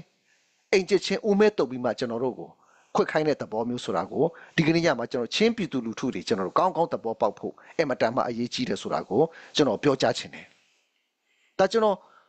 ရခိုင်လူမျိုးကိုကျွန်တော်လုံးဝမုန်းတီးခြင်းမရှိဘူး။ကျွန်တော်မှတကယ့်ကိုညီကိုရင်းချခဲ့တော့ဆွေမျိုးရင်းချခဲ့တော့ချစ်ခင်လေးစားရတဲ့ရခိုင်မိတ်ဆွေကောင်းတွေကျွန်တော်မှအများကြီးရှိတယ်။ဒါပေမဲ့ ULAA ရဲ့ policy ကိုကျွန်တော်ကပြောတာဘယ်လိုပဲဖြစ်ဖြစ်အိမ်နီးချင်းကောင်းပီသားစွာနဲ့ကျွန်တော်တို့အိမ်တွင်းပြဿနာကိုကျွန်တော်တို့အိမ်တွင်းငါလူပဲအချင်းချင်းဖြေရှင်းမယ်ဆိုတော့ဒီကိစ္စက ACC နဲ့ကျွန်တော်တို့ပြဿနာဟာဖြေရှင်းလို့ရတဲ့အရာဖြစ်တယ်။ဒါပေမဲ့ကျွန်တော်တို့ပြင်ပဘယောဂတွေဝင်လာတဲ့အခါမှာမဖြစ်တဲ့ပြဿနာတွေကျွန်တော်တို့ဖြစ်လာတယ်ပြည်သူလူထုတွေဒုက္ခရောက်လာတယ်ကျွန်တော်တို့ကပြည်သူလူထုရဲ့ဥအိမ်စီးစိမ်ကိုကျွန်တော်တို့ကကာကွယ်ပေးချင်လို့ကျွန်တော်လက်နဲ့ကင်လာကြတာမဟုတ်ဘူးလားဒါပေမဲ့ဒီအချိန်မှာပြည်သူလူထုရဲ့ဥအိမ်ပစ္စည်းတွေကိုဟောက်ထွင်းခိုးယူဖျက်ဆီးပြီးမှအတင်းအဓမ္မတပုံလိုဓမြလိုကျွန်တော်တို့တောင်းကြနေတဲ့အရာတွေကျွန်တော်မြင်တွေ့ကြားတွေ့နေရတဲ့အခါမှာအင်မတန်မှစိတ်မကောင်းစရာဖြစ်ပါတယ်ဒီအရာတွေကိုအခုလက်ရှိလက်တွေ့လှုပ်ဆောင်နေကြတဲ့ကျွန်တော်တို့ခေါင်းဆောင်နေကျွန်တော်ချင်းအမျိုးသားချစ်တဲ့စိတ်နဲ့အမျိုးသားရေးစိတ်တဲ့အပြည့်အဝနဲ့စဉ်းစားပြီးမှကျွန်တော်တို့လူမျိုးကိုကာကွယ်ဖို့ရန်အတွက်ကျွန်တော်လူမျိုးတာယာဝပြောလာနိုင်ဖို့ရန်အတွက်လူပေါင်းတစ်ကျွန်တော်တို့တိဆောက်နိုင်ဖို့ရန်အတွက်ကျွန်တော်တို့လမ်းကြောင်းရှာပြီးမှကျွန်တော်အချင်းချင်းအားလုံးညီညွတ်စွာနဲ့ပူးပေါင်းနိုင်ဖို့ရန်အတွက်ဒီကနေ့ညမှာကျွန်တော်တိုက်တွန်းချင်တာဖြစ်ပါတယ်။အဲကြောင့်ဘလို့ပဲဖြစ်ဖြစ်စီလုံးချင်းကအင်အားဖြစ်တယ်။ကျွန်တော်တကွဲတပြားနဲ့သွားမယ်ဆိုရင်ဒီထစ်တော်လိုင်းကြန့်ကြမယ်။ကျွန်တော်ထောက်ပွင့်အားတွေတဖြည်းဖြည်းညော့နေလာမယ်။ထောက်ပွင့်အားညော့နေလာရင်ကျွန်တော်တို့မလုံတဲ့တာတွေလက်နဲ့ကင်လာပြီဆိုရင်ကျွန်တော်တို့လှုပ်လာမယ်။ဓမြတိုက်လာမယ်။အခွင့်တွေကောင်းလာမယ်။အတင်းအဓမ္မကျွန်တော်တို့တတ်မှတ်မယ်။ဒါတွေဆိုပြည်သူလူထုကတပူပေါ်နှစ်ပူဆက်သူတို့ဖြစ်လာမယ်။ပြည်သူလူထုမထောက်ခံတဲ့တော်လိုင်းဟာကျွန်တော်အစမှပြောတဲ့အတိုင်းပဲဘယ်တော့မှကျွန်တော်တို့အောင်မြင်မှာမဟုတ်ပါဘူးအားလုံးကိုကျေးဇူးတင်တယ်အဲ့ဒါလေးကျွန်တော်ဖြစ်ဆွပြီးမှအေးနဲ့ပတ်သက်ပြီးမှကျွန်တော်ထပ်မှန်ပြီးမှပြောကြားချင်တာဖြစ်ပါတယ်ခုချိန်မှာတော့ဆရာဘွိုက်ကိုကျွန်တော်ထပ်မှန်ပြီးမှပြောကြားချင်တာကတော့အခုဒီ MDF နဲ့ CDF မရာကိစ္စလေးလဲပြည်သူလူထုကတော်တော်လေးနားဆွနေကြတယ်အဲ့ဒါလနဲ့ချီကြာသွားတဲ့ခါမှာအခု update ပေးစရာလေးတွေပေါ့နော်ဒီတိုက်ပွဲအခြေအနေလေးတွေကတော့အသေးစိတ်ပြောပြဖို့ရန်လဲအခက်အခဲရှိကောင်းရှိနိုင်မယ်အဲ့ဒါအခြေအနေကဘယ်အတိုင်းတာထိရောက်နေပြီလဲဒါအချင်းချင်းပြည်လဲညှိနှိုင်းဖို့ရန်အတွက်လမ်းကြောင်းတွေရှိသလားအဲ့ဒါလေးတွေကိုပေါ့နော်အနေငယ် update ပေးစရာလေးရှိလို့ရှိရင်ပြန်လည်ပြီးမှ update ချပေးဖို့ရန်အတွက်ဆရာဘွိုက်ကိုချိန်ပေးသွားချင်ပါတယ်ဟုတ်ကဲ့စီးကိစ္စမဟုတ်ဘဲနဲ့ဂျန်တဲ့ကိစ္စတွေရောပြောပြသွားမှာဖြစ်စိတ်ဝင်စားစရာလည်းကောင်းပါတယ်တေချာနာထောင်ချပါဦးနော်မောင်ဘွေကူးမပြောဦးမလဲဆိုတာဒီလိုရှိတယ်အခု MDF က AA မဟာမိတ် AA နဲ့လက်တွဲတာပေါ့မဟာမိတ်အဆင့်တော့မဟုတ်ပါဘူးလက်တွဲတယ်ဆိုတော့သူတို့က AA နဲ့လာပြီးတော့မှသူတို့ကျွန်တော်တို့ဌာနချုပ်ကိုသူတို့ကဝင်တိုက်ဖို့ဖြစ်စီဖို့လာတော့သူတို့ကအရင်တုန်းကCDF မရာကမရှိတော့ဘူးလို့သူတို့ထင်ခဲ့တယ်ထင်တယ်သူခင်ဗျားတို့အဲ့တော့တကယ်လာတိုက်တဲ့ခါကျတော့ဒီအတိုင်းပဲဆိုတော့ AA ကအဓိကကြက်ကပြဲလို့တာသူတို့ထဲဆိုရင်တော့မလာရဲပါဘူးဒါတစ်ချက်ပြီးရင်အခုသူတို့ဖက်ကစိတ်မကောင်းစရာက9ဦးကြက်ဆုံးတော့မယ်သူတို့ MDF ရဲဘော်လေးတွေ9ဦးကြက်ဆုံးသွားတယ် နော်ကျွန်တော်တို့ CDF မရာဖက်ကလည်းချက်တော့တယောက်ဖြတ်လိုက်ရတယ်ဒါအဆုံမှုကိုကျွန်တော်ပြောပြတာအဲ့ဒီကိစ္စဖြစ်တဲ့တော့အခုကပြည်သူလူထုအရင်နှုန်းကအလိန်ခံလို့တာဖြစ်မယ်ပြီးရင်တော့မတိလို့ဖြစ်မယ်ပြီးတော့ဇွတ်ထောက်ခံတဲ့သူတွေဖြစ်မယ်အဲ့ဒါတွေကလည်းအခုကျတော့မထောက်ခံကြတော့ဘူးတို့ရဲ့အရန်ထောက်ခံတဲ့ပါစတာတယောက်တောင်မှ MDF လောက်ရကတော့မထောက်ခံတော့ဘူးဘာဖြစ်လို့ဟိုးစီတဲ့မရာစီတဲ့ဌာနချုပ်ကိုတွားပြစ်မယ်တွားမောင်းထုတ်မယ်ဆိုပြီးတော့မှဝေနုမြတစ်ဖက်ကောင်တွားပြီးတော့လောက်တာကြတော့ကျွန်တော်ကိုယ်တိုင်ကအဲ့ဒီကိစ္စမထောက်ခံတော့ဘူးလို့သူပြောတယ်တော့ဟိုးမှာအိန္ဒိယမှာရှိတဲ့မရာ Evangelical Church ကကြီးဆုံးကလည်းပဲECM ပေါ့သူတို့မထောက်ခံတော့ဘူးဒါအိန္ဒိယပြည်မှာရှိတဲ့မရာတွေရောနောက်ပြီးတော့ဗမာပြည်မှာရှိတဲ့မရာတွေရောအရင်တုန်းကထောက်ခံတဲ့သူတွေတောင်မှခုကြတော့ MDF ကိုမထောက်ခံကြတော့ဘူးဘာဖြစ်လို့လဲဆိုရင်တော့သူတို့လှုပ်ရက်ကမမှန်တဲ့အတွက်ပါနော် policy ကမှားတယ်နည်းနည်းတာသေးတယ်ပြဿနာမဟုတ်သေးဘူးaction ကြီးကမှားသွားတဲ့အတွက်သူတို့ကိုမထောက်ခံမှုမရှိတော့ဘူးဆိုတဲ့ဥစ္စာကိုပဲကျွန်တော်ပြောချင်တယ်တော့မရာအိန္ဒိယမရာဟောဒီဖက်မရာဟောအများစုကတော့အခုရှိတဲ့နေရာကနဲ့အင်အားသုံးပြီးတော့လာမောင်းထုတ်ပြပါဆိုတဲ့ဥစ္စာပဲတောင်းဆိုနေကြတာကျွန်တော်တို့ကတော့မကောင်းပါဘူးသူတို့တည်နေအောင်မယ်ကိုယ်ကတည်နေအောင်မယ်မကောင်းဘူးအတားလေးနဲ့ဘွေနုမီတစ်ဖက်ကန်းကိုဆုတ်ပြပါဆိုပြီးမှတောင်းဆိုနေတာအေးကမဆုတ်ချင်တာလားသူတို့ကမဆုတ်ချင်တာလားမသိဘူးအခုကျတော့သူတို့ရဲဘော်လေးတွေကရင်တုန်းကတော့ပြည်သူစစ်ကနေလာတဲ့ဥစ္စာတွေကလည်းပဲစုဆောင်းပြီးတော့မှ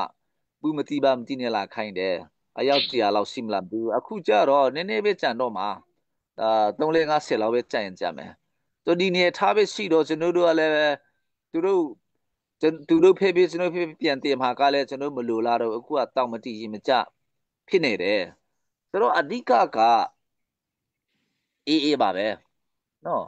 အေးပါပဲအဲ့တော့ MDF နဲ့ CDF မရာကြမှာဆိုရင်တော့အေးတာမရှိဘူးဆိုတော့အခုကပေါင်းစီတာကြားလာပြီသူတို့နောက်ဆုံးငင်းချင်ရေးလုပ်ပေးတဲ့အခုကျတော့ပျက်စီးသွားပြီပေါ့MEC ကလုပ်ပေးတဲ့ဥစ္စာလဲကျွန်တော်တို့ကတောင်းဆိုတယ်ဒါဆိုရင်သူတို့က CNA ကိုကျွန်တော်တို့နေမြေမှာရှိတာမကြိုက်ဘူးသူတို့ပြောတယ်ကျွန်တော်တို့ကလည်းအေးခင်ဗျားတို့ကျွန်တော်တို့နေမြေမှာရှိတာမကြိုက်ဘူးအားလုံးနှစ်ဖက်စလုံးထွက်ခိုင်းနေဆိုပြီးတော့သဘောတူတာသူတို့အေးကိုမလွန်ဆန်နိုင်လို့ဖြစ်မယ်ထင်တယ်အဲ့ဒါဆိုရင်ထလကျွန်တော်တို့ကိုစောင့်ပါတဲ့ထလစောင့်ပါဆိုပြီးမှထလတိုးထွင်းမမောင်းထုတ်နိုင်ဘူးအဲ့ဒီခါကျတော့အခုပြဿနာတက်နေတာဆိုတော့ MDF နဲ့AA ကတော့ဒီလောက်နဲ့ဆိုရင်တော့လုံလောက်မယ်ထင်ပါတယ်နော်ကျွန်တော်ပြဿနာလေးက AA ရှိနေမယ်ဆိုရင်တော့ဖြည့်ရှင်းလို့ရမှာမဟုတ်ဘူးထိုနည်းလည်းကောင်းပဲ CB နဲ့ CC လည်း AA ပါနေမယ်ဆိုရင်တော့ဘယ်တော့မှဖြည့်ရှင်းလို့ရမှာမဟုတ်ဘူးအဲ့ဒါကတော့ပြည်သူလူထုနားလေပါတို့ရဲ့ဘလောက်ပဲအိုနေရင်လည်းပဲထူးမှလည်းမဟုတ်ဘူး CB ကစီလုံးချင်းဆိုပြီးအိုရင်လည်းပဲမယုံပါနဲ့ရမှာမဟုတ်ပါဘူးအဲ့ဒါကြောင့် CB က AA နဲ့မဟာမိတ်မဟုတ်ပါဘူး AA ကတုံးချခံပါအစင်တန်းလည်းမတူပါဘူးဥပမာတောင်းပလောင်တို့နောက်ပြီးတော့မှ MDAA တို့ဆိုရင်တော့ AA တဲ့သူတို့မဟာမိတ်ပေါ့နော်ဆိုတော့ AA ကလည်းတည်တာပေါ့သူ့ရဲ့ဟိုအင်အားရှိအောင်သူ့အကျိုးအမြတ်ရှိအောင်ဆိုပြီးတော့မှသူ့ထက်အများကြီးတင်းငယ်တဲ့အုပ်စုလေးတွေကိုသူတပည့်တပန်းတီလုပ်ပြီးတော့မှကျင်းအထက်ခံလုပ်ခွာမှာပေါ့နော်ဗမာလူနေပြောမှဆိုကျင်းအထက်ခံပြီးတော့မှသူတို့ဦးစီးဦးဆောင်နေတာအလုံးသိပြီးသားပါအဲ့ဒါကြောင့်ချင်းပြည်နယ်မှာကြွကြတာကတော့MDF နဲ့ CDF မရာပူပေါင်းကြီးမှာတော်လကောင်နောက်ပြီးတော့မှ CB နဲ့ CC ပူပေါင်းကြီးမှာတော်လကောင် AA ကရှိနေမယ်ဆိုရင်တော့ဘယ်တော့မှကျွန်တော်အမြင်ကတော့ဖြစ်နိုင်မယ့်အလားအလာကနေတယ်လို့ကျွန်တော်ကပြောချင်တယ်။ဘာကြောင့်လဲဆိုရင်တော့ကျွန်တော်တို့ AA ကိုရှင်းလင်းကောင်စီအနေနဲ့ရော CNF လူကြီးအနေနဲ့ရောတွေ့ပြီးတော့မှတီပီလေလေလို့ရအောင်ဆိုပြီးတော့မှခဏစာပေးတယ်ခဏချိန်ပေးမယ်အေးကနေကျွန်တော်တို့အမြဲတမ်းရှောင်တယ်ဘာဖြစ်လို့ရှောင်မတွေ့ရတယ်လဲဆိုရင်တော့အကြောင်းရှိတာပေါ့တွေ့မယ်ဆိုရင်တော့ကျွန်တော်တို့ပြောမျိုးဥစ္စာသူတို့တိနေလေတိသွားပြီဆိုရင်တော့မလိုက်နာဘူးဆိုရင်လည်းပဲအပြစ်တင်မှလည်းကြောက်တယ်အဲ့ဒါခါကျတော့ရှောင်ပုံးနေတာပေါ့အဲ့ဒါအတေချာပဲလေလူထုတွေကလည်းနားလေစားကြမှာအခုချိန်ထိ အဲ့ဒါကြောင့် AA ဒီသူ့ရဲ့လိုလားချက်သူ့ရဲ့ policy ခိုင်မြဲဖို့ရန်အတွက်ဒါ CB ကတုံးချနေမှာပါအဲ့ဒါမှလည်း MDF ကိုလည်းတုံးချနေမှာပါဆိုတော့ပေါင်းစီရီကတော့ဝေလာဝဲဖြစ်နေတယ်အဲ့ဒါကြောင့် CBD ကိုကျွန်တော်ကတော့မေးချင်တယ်မထွေးနိုင်လို့လား AAC ကနေမထွေးနိုင်လို့လားတော့မဟုတ်မထွေးချင်လို့လားအဲ့ဒါမေးချင်တယ်မထွေးချင်ဘူးဆိုရင်တော့ဘာကြောင့်မထွေးချင်တာလဲကျွန်တော်တို့ချင်းလဲကောင်စီနဲ့ CNA ကိုအရင်ဖြည့်စီမှာပဲ AAC ကနေထွေးချင်သလားအဲ့ဒါမေးချင်တယ်မထွေးနိုင်ဘူးဆိုရင်လည်းပဲဘာဖြစ်လို့မထွေးနိုင်တာလဲဘာအကြောင်းပြချက်တွေရှိတယ်လဲထွေးသွားရင် AA ကသူငါတို့ကိုပြန်ပြီးတော့ကလေးဆက်ချင်မှာကိုကြောက်လို့လားဒါမျိုးတွေကမြင်ချင်တယ်နောက်ပြီးတော့မှမထွက်ချင်တာဖြစ်နေဆိုရင်တော့ကျွန်တော်တို့ထိုင်ခုံဒီပါဒီကောင်းဆောင်ဒီမလုပ်တော့မှစိုးရင်လို့လားအဲ့ဒါတွေမြင်ချင်တယ်အဲ့ဒါခုချစ်လဲကောင်စီမှာဆိုရင်တော့ကျွန်တော်ကရည်ရွယ်ချက်ထားတာကတော့တစ်တန်းတစ်ခုကခုကုန်တော့မှာဒီဇင်ဘာလမှာကုန်တော့မှာကျွန်တော်မျှော်လင့်တာကတော့ CB နဲ့CC ပေါင်းစည်းနိုင်ဖွယ်အတွက်ဆိုပြီးတော့မှဖြစ်နိုင်ရင်အဲ့ဒီကျွန်တော်တို့တေတာမခွန်ကျင်လဲမှာပြန်ပေါင်းပြီးတော့မှ CB မှာရှိတဲ့အကြီးချင်းရှိတဲ့လူတော်လူကောင်းတွေရှိမှာပါအားလုံးကလည်းလူဆိုးမဟုတ်ပါဘူးသူတို့ကိုချင်းလဲကောင်စီချင်းပြည်ချင်းလဲအခြေခံဥပဒေအရဝင်ပြီးတော့မှသူတို့ကိုနေရာပေးချင်တာကကျွန်တော်ကအခုကလည်းအချိန်ကနှောင်းပြန်ပြီခုနိုဝင်ဘာဒီဇင်ဘာရောက်တော့မှာဆိုတော့ဒုံကြီးပဲကျွန်တော်ကပြန်လုပ်မယ်ဆိုမောင်ဘွေကူးမေပြန်လုပ်ပြန်ပြီဆိုတော့ဟိုလည်းကောင်းပါတယ်သူတို့ CBD ကိုလည်းပဲအဲ့ဒီနေရာမှာကျွန်တော်ကထားချင်တာဒါပေမဲ့ခုချိန်ထိတော့ပေါင်းစည်းနိုင်ဖို့ကမမြင်ဘူးပေါင်းစည်းသွားမယ်ဆိုရင်တော့အာမီကဒုက္ခရောက်သွားမှာဖြစ်လို့ပါဒါကောင်းကောင်းပြည်သူလူထုကိုလည်းသဘောပေါက်ကြအောင်နော်ဆိုတော့အဲ့လိုမဟုတ်ဘဲနဲ့လူကြီးလို့ဘာလို့ဟာအိနီနာချင်းအေးနေတော့မဟာမေးလို့ပဲအဲ့ဒါခလေးခလာစကားတွေနော်အဲ့လူကြီးစကားမဟုတ်ဘူးဒါတွေကတကယ်တမ်းကျတော့အနှစ်သာရမဟုတ်ပါဘူးခင်ဗျအိနီနာချင်းနေတဲ့တဲ့အောင်ပေါင်းရမယ်ဆိုတာကျွန်တော်သားကလေးတွေတောင်မှသိပါတယ်ခင်ဗျားတို့ပြောဆရာမလို့ဘူးတဲ့လို့မရတာကဘာကြောင့်မတဲ့လို့မရတယ်လဲမဟာမိတ်ဆိုတဲ့ဥစ္စာဒီကိုမဟာမိတ်လုပ်ထားတဲ့ဥစ္စာဘာကောင်းလဲတငယ်ချင်းဆိုတဲ့ဥစ္စာတွေကိုတငယ်ချင်းလုပ်နေတဲ့ဥစ္စာဘေးလူလဲဒါရှိတယ်လေပထမအဆုံးကျွန်တော်စကစီမှာပြောလိုက်ပြီကျွန်တော်တငယ်ချင်းရှိတယ်ယူပေါင်းတဲ့ဥစ္စာရှိတယ်အလုပ်အတူတူကိုအလုပ်တဲ့ဥစ္စာရှိတယ်အခုမဟာမိတ်ဆိုတော့ကိုတငယ်ချင်းပေါ့အဲ့တော့မဖြစ်ဘူးအဲ့ဒါကြောင့်ခုပြည်သူလူထုတွေဒုက္ခရောက်တာကခင်ဗျားတို့အေးနေပေါင်းလို့အဲ့ဒါဒုက္ခရောက်သွားတာတော့ခင်ဗျားတို့လည်း CBD ကလည်းကြိုက်မိထင်တာပဲကျွန်တော်ကတော့ CBD ကကျွန်တော်ကြာလာပြီဆိုရင်တော့အခုကျွန်တော်လိုများကြောင်တောင်ဖြစ်ကုန်ကြပြီလားလို့ကျွန်တော်ကနောက်ဆုံးအနေနဲ့အနည်းကုန်ချုပ်ချင်ပါတယ်ကျေးဇူးတင်တယ် ဟုတ်ကဲ့ဆရာဘွားကျေးဇူးတင်တယ်ဟိုတကူလေး chat box ထဲမှာဟိုမေးခွန်းဟိုလေးသူတို့ပို့ပေးလို့ဆရာကိုမေးပေးပါတဲ့ MDF ဟိုအကောင်းဆောင်တူပေါ့နော်အဲ့ဒါကိုတဲ့သူ့ရဲ့ဟိုရဲဘော်တွေကနေမှဟိုဝိုင်းရိုက်တိုက်တယ်ဆိုတဲ့သတင်းကအမှန်လားတဲ့ဆရာကိုမေးပေးပါဦးတဲ့ဒီ MDF ပြောရေးဆိုခွင့်ရှိတယ် ဟုတ်တယ်ဗါလဲကာမကောင်းမှုနဲ့တူတယ်အဆိုင်ခံရတယ်ဘာဖြစ်လို့အဲ့ဒါကြောင့်ကျွန်တော်ကခဏပြောတယ်လေကောင်းဆောင်တွေတတိထားကြပါလို့ကိုညေသားတွေကိုချစ်ပါကိုညေသားတွေကိုဟိတ်ဟာမပြပါနဲ့လုံချူကြီးကိုပို့ပြီးတော့လိုပြီးတော့မလုပ်ပါနဲ့မလုပ်သူတို့မကြိုက်တဲ့ဥစ္စာလည်းမလုပ်ပါနဲ့ဘာဖြစ်လို့လဲဆိုရင်တော့သူက CDF မရာအေးဆက်နေတဲ့သူတိုက်ခိုက်တာကိုသူတို့ရဲဘော်တွေကရောက်90ဆိုထွက်ပြေးသွားတယ်လေအခုက340ပဲကြာမြင့်တင်တယ်သူတို့ကငွေကြီးလေးခက်လာတယ်ငွေကြီးလေးခက်လာတော့ဘယ်သူမှမ support ချင်တော့ဘူးလေသူတို့ကနည်းနည်းလူမိုက်တွေအာမခံနေမဲ့မွေးပို့ရင်ပို့မှာပေါ့မတိတဲ့သူတွေပဲကိုညီကိုတွေကိုတတ်ဖို့အတွက်အများချန်စီနေတဲ့စကားစားမတိုက်တဲ့လူတွေကဖြစ်တဲ့ခါကျတော့ငွေကြီးလေးခက်တော့ဘာကြောင့်ပြဿနာတဲ့တယ်လဲဆိုတာတော့မသိပါဘူးငွေကြေးကိစ္စလားစစ်ကိုမတိုက်ချင်မဲ့တိုက်ခိုင်းတာလားအဲ့ဒါနဲ့ရန်ဖြစ်ပြီးတော့မှသူတို့ရဲဘော်နှစ်ယောက်ကထိုးကျိတ်ပြီးတော့မှသူခမရသူကအထွေထွေတွင်းရင်မှုအဲ့လေသူကလည်းကျွန်တော်CDF မရာကိုကျွန်တော်တီထောင်တဲ့သူအဓိကမှာပါဝင်တဲ့အတွက် အဲ့ဒီအထိုးခံလေးသူကလည်းစိတ်ရဒီလောက်ပဲရှိတယ်စိတ်ရမ်းတူတတ်တယ်အဲ့တော့အထိုးခံလိုက်ပြီပေါ့ဒါမှန်ပါတယ်အဲ့တော့အားလုံးလေးသတိထားကြပေါ့ဂျန်တဲ့ဟိုပါလေ CB မှာလုံနေတဲ့လူကြီးတွေရော CC မှာလုံတဲ့လူကြီးတွေရော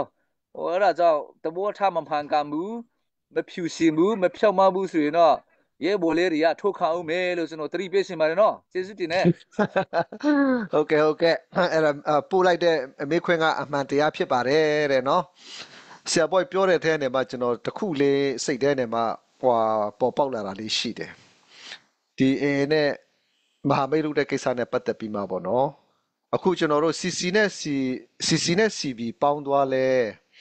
ဒါကျွန်တော်တို့ဒီ AA ဖက်ကနေမှတကယ့်ကိုစေတနာမှန်တဲ့စိတ်စေတနာမှန်ကန်တဲ့စိတ်နဲ့ကျွန်တော်တို့ချင်းပြည်ကိုတကယ်တမ်းကူညီထောက်ပံ့ခြင်းနဲ့ဆိုတော့ဒါ AA နဲ့လက်ဆက်ပြီးမှဒါကျွန်တော်တို့ပူးပေါင်းသွားလို့မဟာမိတ်မလုံနိုင်စရာအကြောင်းမရှိပါဘူး။ဟောင်းလဲဆိုတော့ဒါကျွန်တော်တို့ရဲ့ပုံရန်သူကစစ်ကောင်စီစကားမှပဲဖြစ်တယ်။ကျွန်တော်တို့ဒီစစ်ကောင်စီဖြုတ်ချရေးစစ်အာဏာရှင်ဖြုတ်ချရေးကျွန်တော်တို့အဓိက target ဖြစ်ပါတယ်။အဲကြောင့်ဘလို့ပဲဖြစ်ဖြစ် CV နဲ့ CC ကျွန်တော်တို့ပူးပေါင်းသွားလို့ဒါရခိုင်ပြည်ရဲ့ဒါအခုသူတို့နောက်ကျောမလုံမာတွေပါလက်စိုးရင်စရာမရှိပါဘူးဒါအားလုံးကဒါကျွန်တော်တို့ပူပေါင်းဆောင်ရွက်လို့ရတဲ့ကိစ္စဖြစ်တယ်လို့ကျွန်တော်တို့ယုံကြည်မျှော်လင့်တယ်ဘယ်လိုပဲဖြစ်တာကျွန်တော်တို့တော်လှန်ရေးဖြစ်တော်သားအချင်းချင်းတွေပဲကျွန်တော်တို့ဘယ်လိုခေါ်မလဲအနိုင်ကျင့်ခံနေရတဲ့တိုင်းရင်းသားလူမျိုးချင်းချင်းတွေပဲကျွန်တော်တို့ဒီစကားစမနိုင်တဲ့၍စစ်အာဏာရှင်မဖြုတ်ချတဲ့၍ရခိုင်ပြည်ဟာလဲသူတို့ကောင်းပြအောင်သူတို့ပြည်သူလူထုအိတ်နိုင်မှာမဟုတ်ဘူးအခုကျွန်တော်တို့ချင်းပြည်နယ်မှာလဲနေပြည်တော်ကြီးကိုကျွန်တော်တို့တက်မသိမ်းနိုင်တဲ့၍ခေါင်းပြအောင်ကျွန်တော်တို့အိတ်နိုင်မှာမဟုတ်ဘူးအခုလဲသတင်းမီဒီယာမှာကျွန်တော်ကြားသိနေရတာပဲကျွန်တော်တို့ချင်းပြည်တောင်ပိုင်းမှာလဲခုဘုံနေနေ့စဉ်နဲ့မျှသူတို့ချနေကြတာပဲဒါလေကြောင်းတိုက်ခိုက်မှုတွေသူတို့ထိုးစစ်မဝင်တော့မှလေကြောင်းတိုက်ခိုက်မှုဆိုတာအများအားကျွန်တော်ကြုံတွေ့နိုင်တဲ့အရာတွေဖြစ်တယ်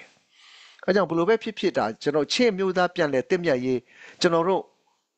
မပြောမဆိုမခေါ်ချင်လို့မရဘူးကျွန်တော်ချင်းပြည်နယ်မှာနေသူရဲ့ကျွန်တော်တို့အိမ်ထောင်မိသားစုအားလုံးဖြစ်တယ်ကျွန်တော်အတူတကွနေထိုင်တဲ့သူတွေဖြစ်တယ်တမြေထဲနေတရေထဲမှာတွာလာလှုပ်ရှားနေတဲ့သူတွေဖြစ်တယ်ကျွန်တော်တို့ဘလို့မှခွဲခြားလို့မရဘူးမပေါင်းချင်လည်းမရဘူးမပြောချင်လည်းမရဘူးကျွန်တော်တို့အားလုံးဟာအဲဒါကြောင့်ကျွန်တော်တို့တေချာလေးကျွန်တော်တို့အတွေးခေါ်တွေကိုတေချာပြင်ဆင်ပြီးမှအမြန်ဆုံးကျွန်တော်တို့ချင်းလန်ဒီ CNC မှာကျွန်တော်တို့ပူပေါင်းနိုင်ဖို့ရန်အတွက်ကျွန်တော်တို့ CB ဘက်ကလူကြီးတွေပဲဖြစ်ဖြစ် CC ဘက်ကလူကြီးတွေပဲဖြစ်ဖြစ်ကျွန်တော်တို့ချင်းပြည်သူလူထုကိုငဲ့ညာပြီးမှအမြန်ဆုံးအကောင့်ထဲပေါ်နိုင်ဖို့ရန်အတွက်ကျွန်တော်အနေနဲ့ထပ်မံပြီးမှဖြစ်စစ်ပြောကြားခြင်းနဲ့ကျွန်တော်တို့ရဲ့အစီအစဉ်ကို like and share အဖြစ်ပူပေါင်းပါဝင်ပေးကြဖို့ရန်အတွက်လည်းထပ်မံပြီးမှတောင်းဆိုလိုပါတယ်အချိန်ကလည်းတော်တော်လေးသွားနေပြီဖြစ်တဲ့အတွက်အခုချိန်မှာတော့ကျွန်တော်တို့ CNC မှာပူပေါင်းနိုင်ရေးလမ်းကြောင်းကဘယ်လိုအကြံဉာဏ်ပေးခြင်းတလဲဆိုတဲ့ဟာနဲ့အတူဆရာဘော့ရောစလိုက်လိုက်ခံရောညီကုန်းချုပ်အမှားစကားနဲ့အတူပေါ့နော်ဒါခင်ဗျားတို့စိတ်ဆန္ဒရှိတဲ့ဟာတွေကျွန်တော်တို့မေးခွန်းအပြင်ဒါပြောစရာလေးတွေကြံကောင်းကြံနိုင်တယ်အဲ့ဒါ CNC နဲ့ပတ်သက်ပြီးမှဘာတွေအကြံဉာဏ်ပေးခြင်းတလဲသူ့ရဲ့လမ်းစဉ်ကဘယ်အတိုင်းတာထိရောက်ပြီလဲဆိုတဲ့ဟာလေးတွေကိုပေါ့နော်ဖြစ်စပြီးမှညီကုန်းချုပ်မှာစကားနဲ့တူစလိုက်လိုက်ခါကိုခုချိန်မှာပထမဆုံးနဲ့အချိန်ပေးသွားချင်ပါတယ်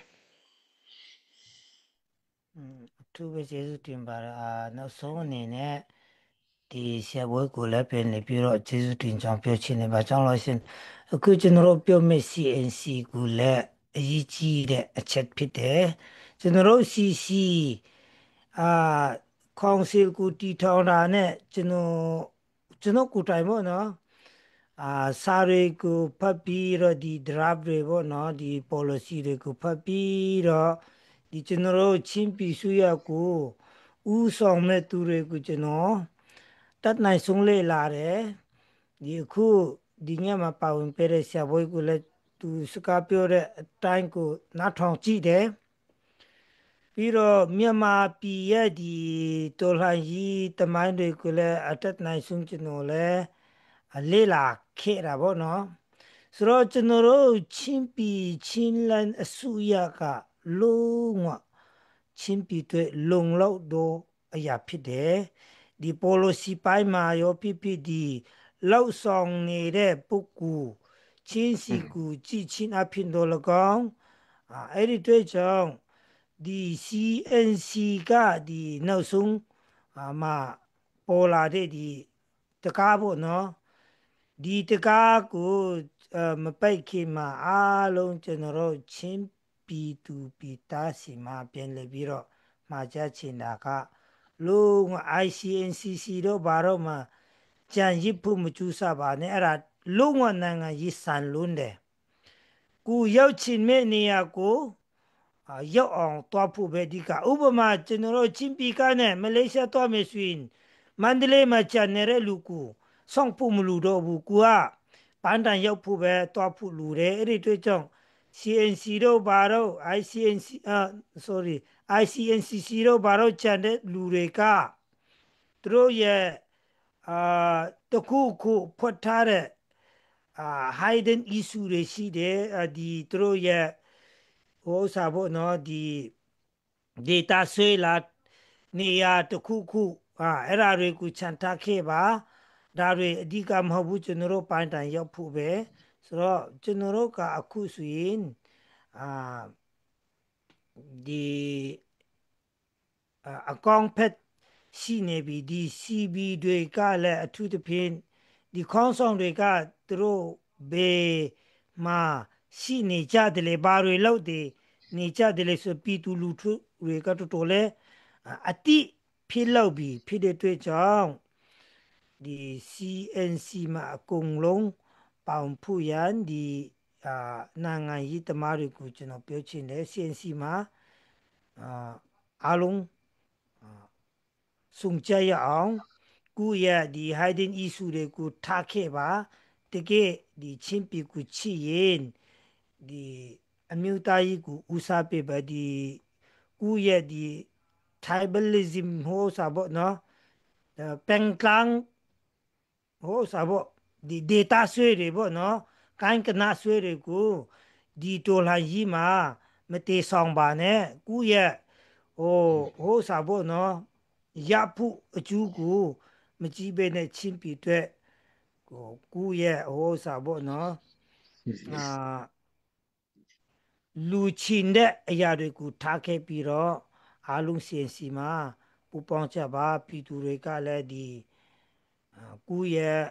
future လုံခြုံတဲ့နေရာကဘေးဟာဖြစ်တယ်လေဆိုတာကိုဆုံးဖြတ်ချက်ကြပါလို့ပဲပြောချင်တယ်အားလုံးကိုကျေးဇူးတင်တယ်ကျေးဇူးရန်တင်တယ်ဒီကုန်းချုံမှာစကားတူလေးနဲ့ပြောပြပေးသွားတာเนาะတော်တော်လေးပြည့်စုံပါတယ်ကဲဆရာဘော့ဆက်လက်ပြီးမှဒီကုန်းချုံမှာစကားနဲ့တူ CNC ရဲ့အခြေအနေလေးသုံးသပ်ပေးပါအောင် CNC ကမတိလို့ဘူးကျွန်တော်ကတော့အဲ့တော့ CNC ဖြစ်ရမယ်ဖွဲ့စည်းပုံအခြေခံဥပဒေအတည်ရှိရမယ်ဆိုတဲ့ဥစ္စာပါတကယ်တမ်းကျတော့ CNC ဖြစ်ခြင်းဖြစ်မယ်အဲ့ဒါနာမည်ကတော့တမျိုးတစ်ဖုံပြောင်းသွားမယ်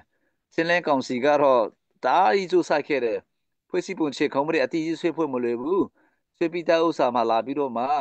ကောင်းဆောင်တွေကိုနေရာတွေကိုလေးချအောင်ဆိုတာအရင်တော့ကမ်းလှမ်းခဲ့တယ်လေမကြိုက်ဘူးကောင်းရင်လည်းမကောင်းရင်လည်းငါတို့ကမကြိုက်လို့ဘူးတဲ့အဲ့ဒါဆိုရင်လည်းဘေးတတ်နိုင်မလဲဆိုပြီးတော့မှadvocacy group for peace ဆိုပြီးတော့မှဒါအိန္ဒိယမဟုတ်မီဇိုရမ်ဝန်ကြီးချုပ်ရဲ့လူတွေကဖွဲ့စည်းတာအခုအဲ့ဒါ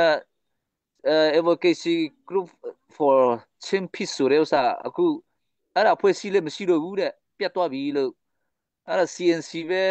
နာမည်ဖဲ့ပြီးတော့မှသူတို့အဖွဲ့စည်းလည်းမရှိတော့ဘူးတဲ့ဟိုတနေ့ကျွန်တော်တို့ကြားတယ်အဲ့တော့ကျွန်တော်တို့လုပ်တဲ့ဥစ္စာတွေကတော့ဟာခါစကားနဲ့ပြောမယ်ဆိုရင်တော့ဇုံပါရထိုင်ပဲ peace လို့ပဲတကယ်ရစိတ်ကြီးတယ်အဲ့ဒါကြောင့်ငါတို့ချင်းတွေကတော့ဆိုပြီးတော့မှအခုကဘယ်လိုလုပ်မလဲတော့မသိဘူးဒါတော့ CNC ဆိုတဲ့ဥစ္စာကတော့နိုင်ငံရေးအဖွဲ့အစည်းနာမည်ကိုကြိုတင်ဟဲ့ပြတာပါဆိုတော့ဖွဲ့စည်းပုံအတီးဆွေးမယ်ဆိုတဲ့လမ်းကြောင်းကအခုချိန်ထိဘာမှအကောင့်ထဲပေါ်လို့မရဘူးဘာတစ်ခုမှအစအနမရှိတော့ဘူးလို့အဲ့ဒါကြောင့်အဲ့လိုမျိုးလုပ်ပြတဲ့သူကဖွဲ့စည်းကိုယ်တိုင်ကလည်းမရှိတော့ဘူးဆိုတော့ဘသူကဆက်လက်ဥဆောင်ရမလဲတော့မသိတော့ဘူးအဲ့ဒါကြောင့်ပါစတာတွေကပဲဥဆောင်ပေးရမလား ကျွန်တော်တို့ဘယ်လိုနေရမလဲကျွန်တော်ကတော့လွယ်လွယ်လေးနဲ့ကောင်စီမှာပဲလာပြီးတော့မှနေရာပြောင်းလဲတွေလုပ်ပြီးတော့မှဒါမလွယ်ဘူးလားလွယ်ပြီလားဆိုတဲ့ဥစ္စာကျွန်တော်မဲတော့ CNC ကိစ္စကတော့ကျွန်တော်ကတော့ဘာမှမပြောချင်တော့ဘူးလို့ဒါပတ်သက်ပဲပြောနေလို့ရတယ်ပဲလက်တွေ့မှာလှမ်းဝေးနေတဲ့တွေ့ကျွန်တော်တို့ဘာလုပ်မှာလဲအဲ့ဒါတွေကတော့ကျွန်တော်မပြောတတ်တော့ဘူးတော်လှန်ရေးကာလဖြစ်တဲ့တွေ့ပြည်သူတော်လှန်ရေးဖြစ်တဲ့တွေ့ပြည်သူလူထုကလည်းကျွန်တော်တို့ကိုဆုံးမလို့ရမယ်ဆိုရင်တော့ဆုံးမလိုက်တာအကောင်းဆုံးဖြစ်လိမ့်မယ်ထင်တယ်ငါတို့လက်ပိုက်လုပ်ပြီးတော့မှအလုံးဒီခေါင်းဆောင်တွေရော CB ခေါင်းဆောင်တွေရောလက်ပိုက်လုပ်ပြီးတော့မှပြည်သူလူထုစစ်မှောက်မှာနှိမ့်ချင်းခံကြရင်ကောင်းမယ်ထင်တယ်လို့ကျွန်တော်ကတော့အဲ့လိုပဲမြင်တယ်ဆိုတော့ဘာမှကျွန်တော်မပြောချင်တော့ဘူးဒါကျွန်တော်တို့ကခလေးခလာကစားနေကြသလားလို့တခါတလေကတော့အောက်မဲ့တယ်ဒါလုပ်မယ်ဆိုပြီးတော့မှဟိုကဖြစ်ပြန်ပြီလို့လားဒါလုပ်မယ်ဆိုဟိုကဖြစ်ပြန်ပြီလို့လားကျွန်တော်ကတော့ငိမ့်ချိုင်းအကြောင်းပြောတာလည်းပဲအားလဲနာသွားပါပြီပြောတဲ့သူတွေကိုလည်းပဲအားနာပါတယ်စိတ်ကူးပဲရှင်နေကြသလားလို့ကျွန်တော်ကတော့ပြည်သူလူထုတွေကိုလည်းကျွန်တော်ချက်ပြတ်ချင်တာဖြစ်ပါတယ်အဲ့ဒါကြောင့် CNC ကိစ္စတွေစီးတဲ့ထင်ပါတယ်ထိုနည်းလည်းကောင်းမဲ့ ICNCC ဆိုတာလည်းပဲတခါတလေကတော့စီးတယ်လို့မရှိတယ်လို့ဖြစ်နေတော့ဒါရှစ်နာကမှဘယ်လိုလုပ်ဆောင်ရမလဲဆိုတဲ့ဥစ္စာကတော့ပြည်သူလူထုကအာဏာပိုရလာမယ်ဆိုရင်တော့ပိုစင်ပြလိုက်မယ်လို့ကျွန်တော်ထင်တယ်ပြည်သူလူထုကအာဏာမပေးချင်မဲ့နဲ့ကျွန်တော်တို့တော်လှန်ရေးအဖွဲ့အစည်းစီမှာပဲအာဏာဆက်ရှိအောင်မယ်ဆိုရင်တော့မရလောက်ဘူးတဲ့တူတယ်ဆရာကျေးဇူးတင်တယ်ဟုတ်ကဲ့တော်တော်လေးကောင်းပါတယ်ကျွန်တော်တို့အာနာရှင်ကိုတော်လှန်ရင်းနဲ့ပဲကျွန်တော်တို့အာနာရှင်စိတ်သက်ကိုရှိမှာမကြောက်ရောက်ဖို့လည်းအမတန်မှအရေးကြီးပါတယ်။ဘာကြောင့်လဲဆိုတော့မင်းအောင်လည်းလို့အာနာယူမှသမရယူနေတဲ့ပုံစံမျိုးလိုဖြစ်နေမယ်ဆိုတော့ကျွန်တော်တို့လမ်းကြောင်းလွဲသွားမှာဖြစ်ပါတယ်။ကျွန်တော်တို့အခုလိုချင်းပြည်နယ်မှာဖြစ်နေတဲ့ဟာကိုကျွန်တော်ကျွန်တော်တို့စကားဝိုင်းကိုတုံးတက်ရင်းနဲ့ကျွန်တော်စဉ်းစားမိတာကကျွန်တော်တို့ဟာနှစ်ပေါင်း80ကျော်ကြာအာနာရှင်တယောက်မှာကြောက်လာတဲ့ခါမှာအာနာရှင်ရဲ့အရသာကိုကျွန်တော်တို့အခုလက်ရှိတော်လိုင်းမှာပါဝင်နေကြတဲ့ကျွန်တော်တို့လူကြီးတော်တော်များများအားလုံးကိုတော့မဆိုလိုပါဘူးတချို့သောသူတွေကအာနာရှင်ရဲ့ဒါကောင်းစားမှုသူတို့ရဲ့ဒီမြန်မာနိုင်ငံရဲ့တယံဇာတတွေအားလုံးကိုဒါသူတို့လက်ဝကြီးအုပ်မှုစီးပွားရေးတွေကိုချုပ်ကင်မှုအဲ့ဒါတွေကိုကြည်ပြီးမှအာနာရှင်စိတ်သက်အာနာရှင်ပုံစံမျိုးများပြောင်းလဲသွားကြပြီလားဆိုတဲ့ဟာအတွေးလေးတစ်ခုကျွန်တော်စိတ်ထဲမှာဝင်လာတာပေါ့နော်ဘယ်လိုပဲဖြစ်တာကျွန်တော်တို့အာနာရှင်ကိုတိုက်ထုတ်နေတဲ့ချိန်မှာအာနာရှင်ကိုကျွန်တော်တို့မဖြုတ်ချနိုင်တဲ့၍ချင်းပြည်နယ်မှာကျွန်တော်တို့ပိုင်တဲ့နယ်မြေမရှိဘူးအချိန်မရွေးစစ်အာဏာရှင်ကနေမှကျွန်တော်တို့ကြိုက်သလိုသူတို့လာသိမ်းတယ်ကြိုက်တဲ့နေရာမှာသူတို့ ZD လာဆောက်တယ်သူတို့ဘုံကျောင်းလာတယ်ကျွန်တော်တို့ချင်းပြည်နယ်မှာဗာတတ်နိုင်တယ်လေကျွန်တော်ချင်းပြည်နယ်မှာပိုင်တဲ့နယ်မြေမရှိဘူးအာဏာရှင်ကိုကျွန်တော်တို့ဖြုတ်ချမှသာလင်ကျွန်တော်တို့ကိုပိုင်လွတ်လပ်မှုကိုပိုင်ပြဋ္ဌာန်းခွင့်ဆိုတာရရှိလာမှာဖြစ်တယ်အမျိုးသားတန်းတူကြီးဆိုတာလည်းရရှိလာမှာဖြစ်တယ်ကျွန်တော်တို့လိုချင်တဲ့ Federal Democracy ရာရပြီဆိုရင်အခုလိုကျွန်တော်တို့ခေါင်းဆောင်တွေလူနေကြမှာတယောက်မှမရှိဘူးနေရာလူနေကြမဲ့သူတယောက်မှမရှိဘူးကျွန်တော်ကောင်းစားတဲ့ Democracy နိုင်ငံမှာလူကြီးမလို့ပဲနဲ့ချမ်းသာနိုင်တဲ့နီလန်းတွေအများကြီးပဲခွင့်လန်းတွေအများကြီးပဲပြည်သူလူထုရဲ့ခံစားခွင့်တွေအများကြီးပဲကျွန်တော်တို့ဗမာပြည်မှာဆုံးရှုံးနေနာနေခဲ့တဲ့ပြည်သူလူထုရဲ့လူခွင့်ဆုံးရှုံးမှုတွေပညာရေးဆုံးရှုံးမှုတွေနော်လူမှုရေးဆုံးရှုံးမှုတွေအဲ့တဲ့အရာတွေအားလုံးကိုကျွန်တော်တို